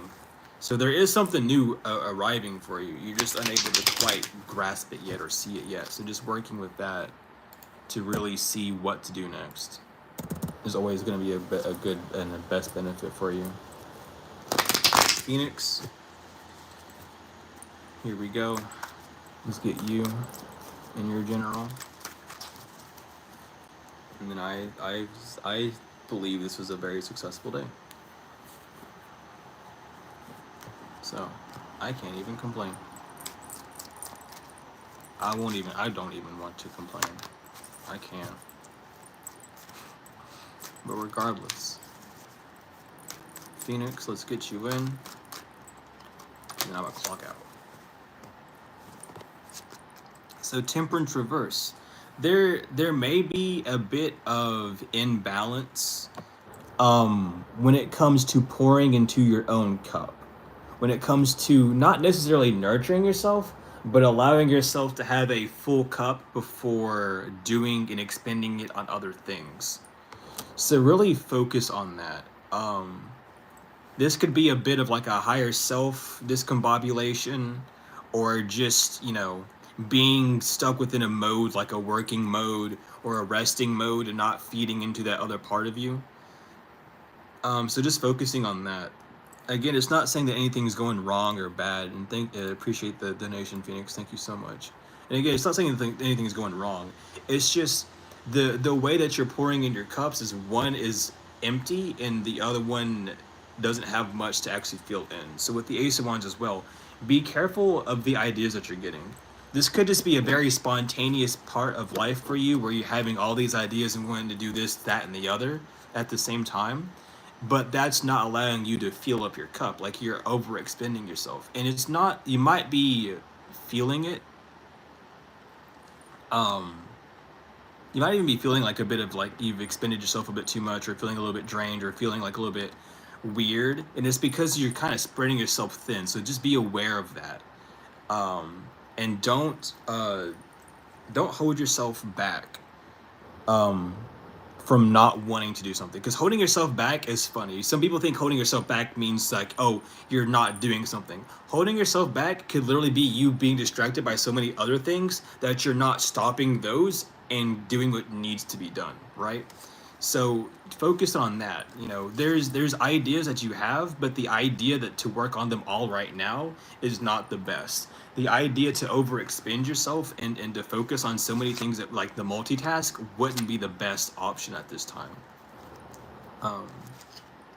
So really focus on that. And I will be getting to the email and the other readings for that here soon. And yeah, my divination skills have gotten a lot better. My mentor,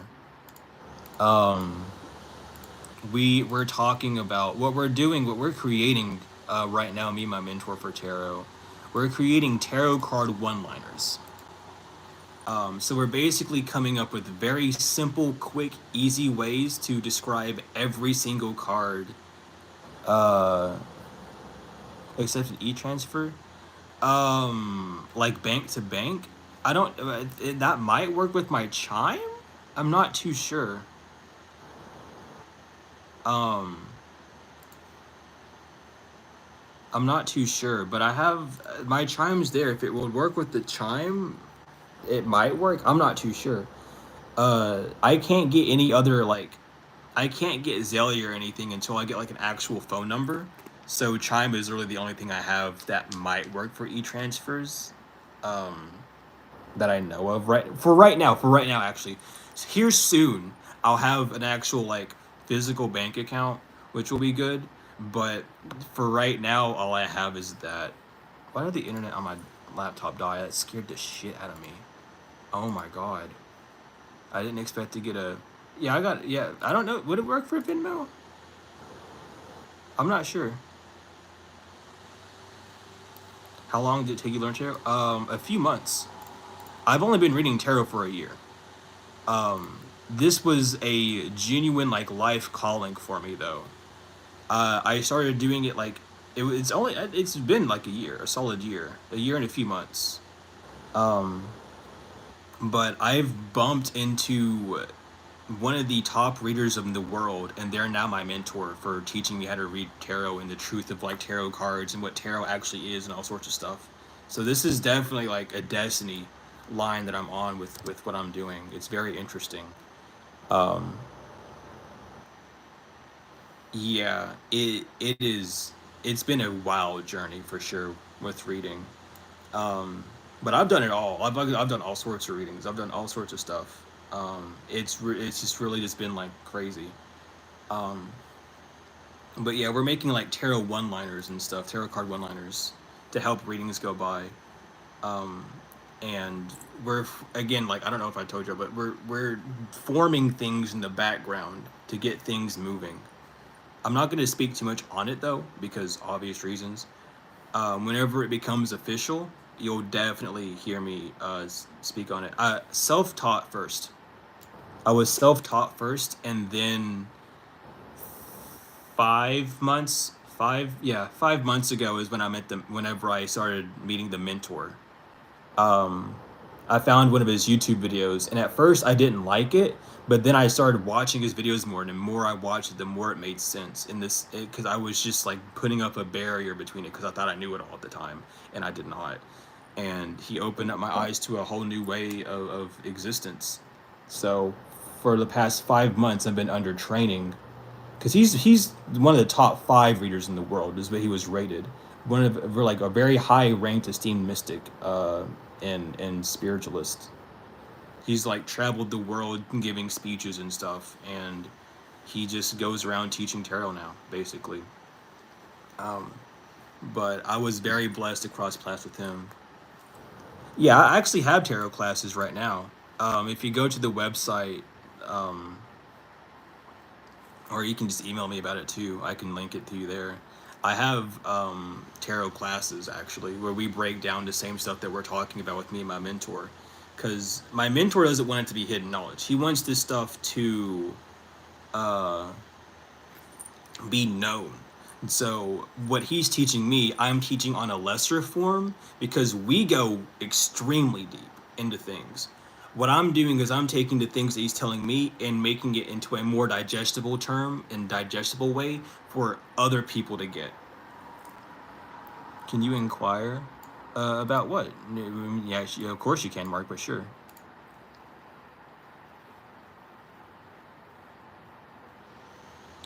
Yeah, I haven't done too much past life like looking into.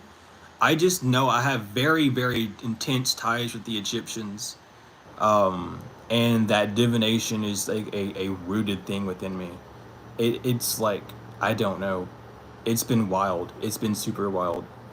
Um, and I've been very open and acceptable, receptible, acceptable, receptible, same thing, to like learning things about tarot.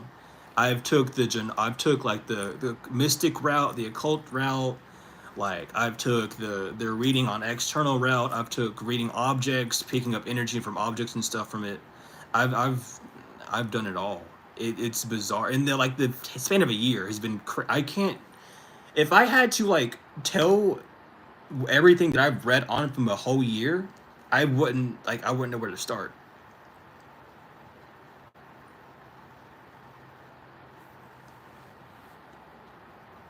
But like I don't know.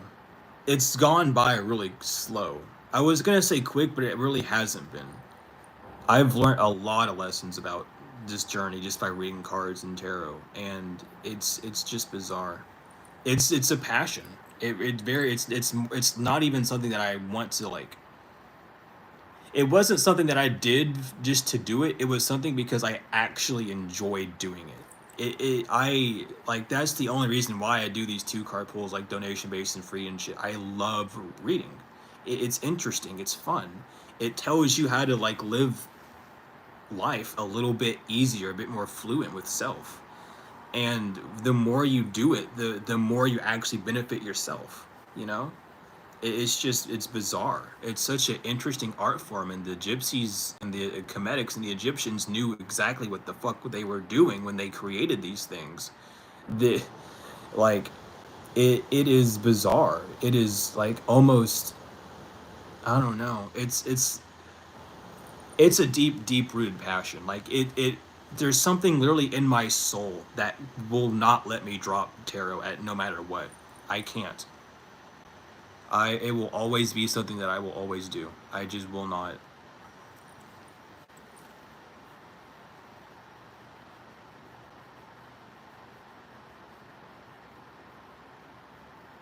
No, it's Mark. Same here. Whenever I hug people, I definitely heal as well. It's an interesting thing. But I'm gonna get off here. I'm gonna go rest up. I'm gonna go do some other things. Um, but thank you all so much for being here. I truly appreciate love every single one of you all for being here, for showing up, for the support and all. Oh, so now you're gonna let me work. So now you're gonna work. Cool. I'm gonna paste this again because I always do at the end of the stream. If you need to email me for any questions or anything of that nature, you can email me. If you know donation links are there, the website's there. Um, let me let me get my link tree down too in case you all want that. I have a Discord server that we kind of just chill out and talk in there. It's not as active as it could be, I should say, but it definitely is still an option if you want to join it. Um, but you know, if you're looking for other links of mine, my music or like the Discord, other socials and stuff, it's all in the link tree. But regardless, I love and appreciate love each and every one of you all so much for being here. It's truly a blessing, and I enjoy every second of it. I truly do. But I love each and every one of y'all to the moon and back, tenfold and forever. And I will see you all later.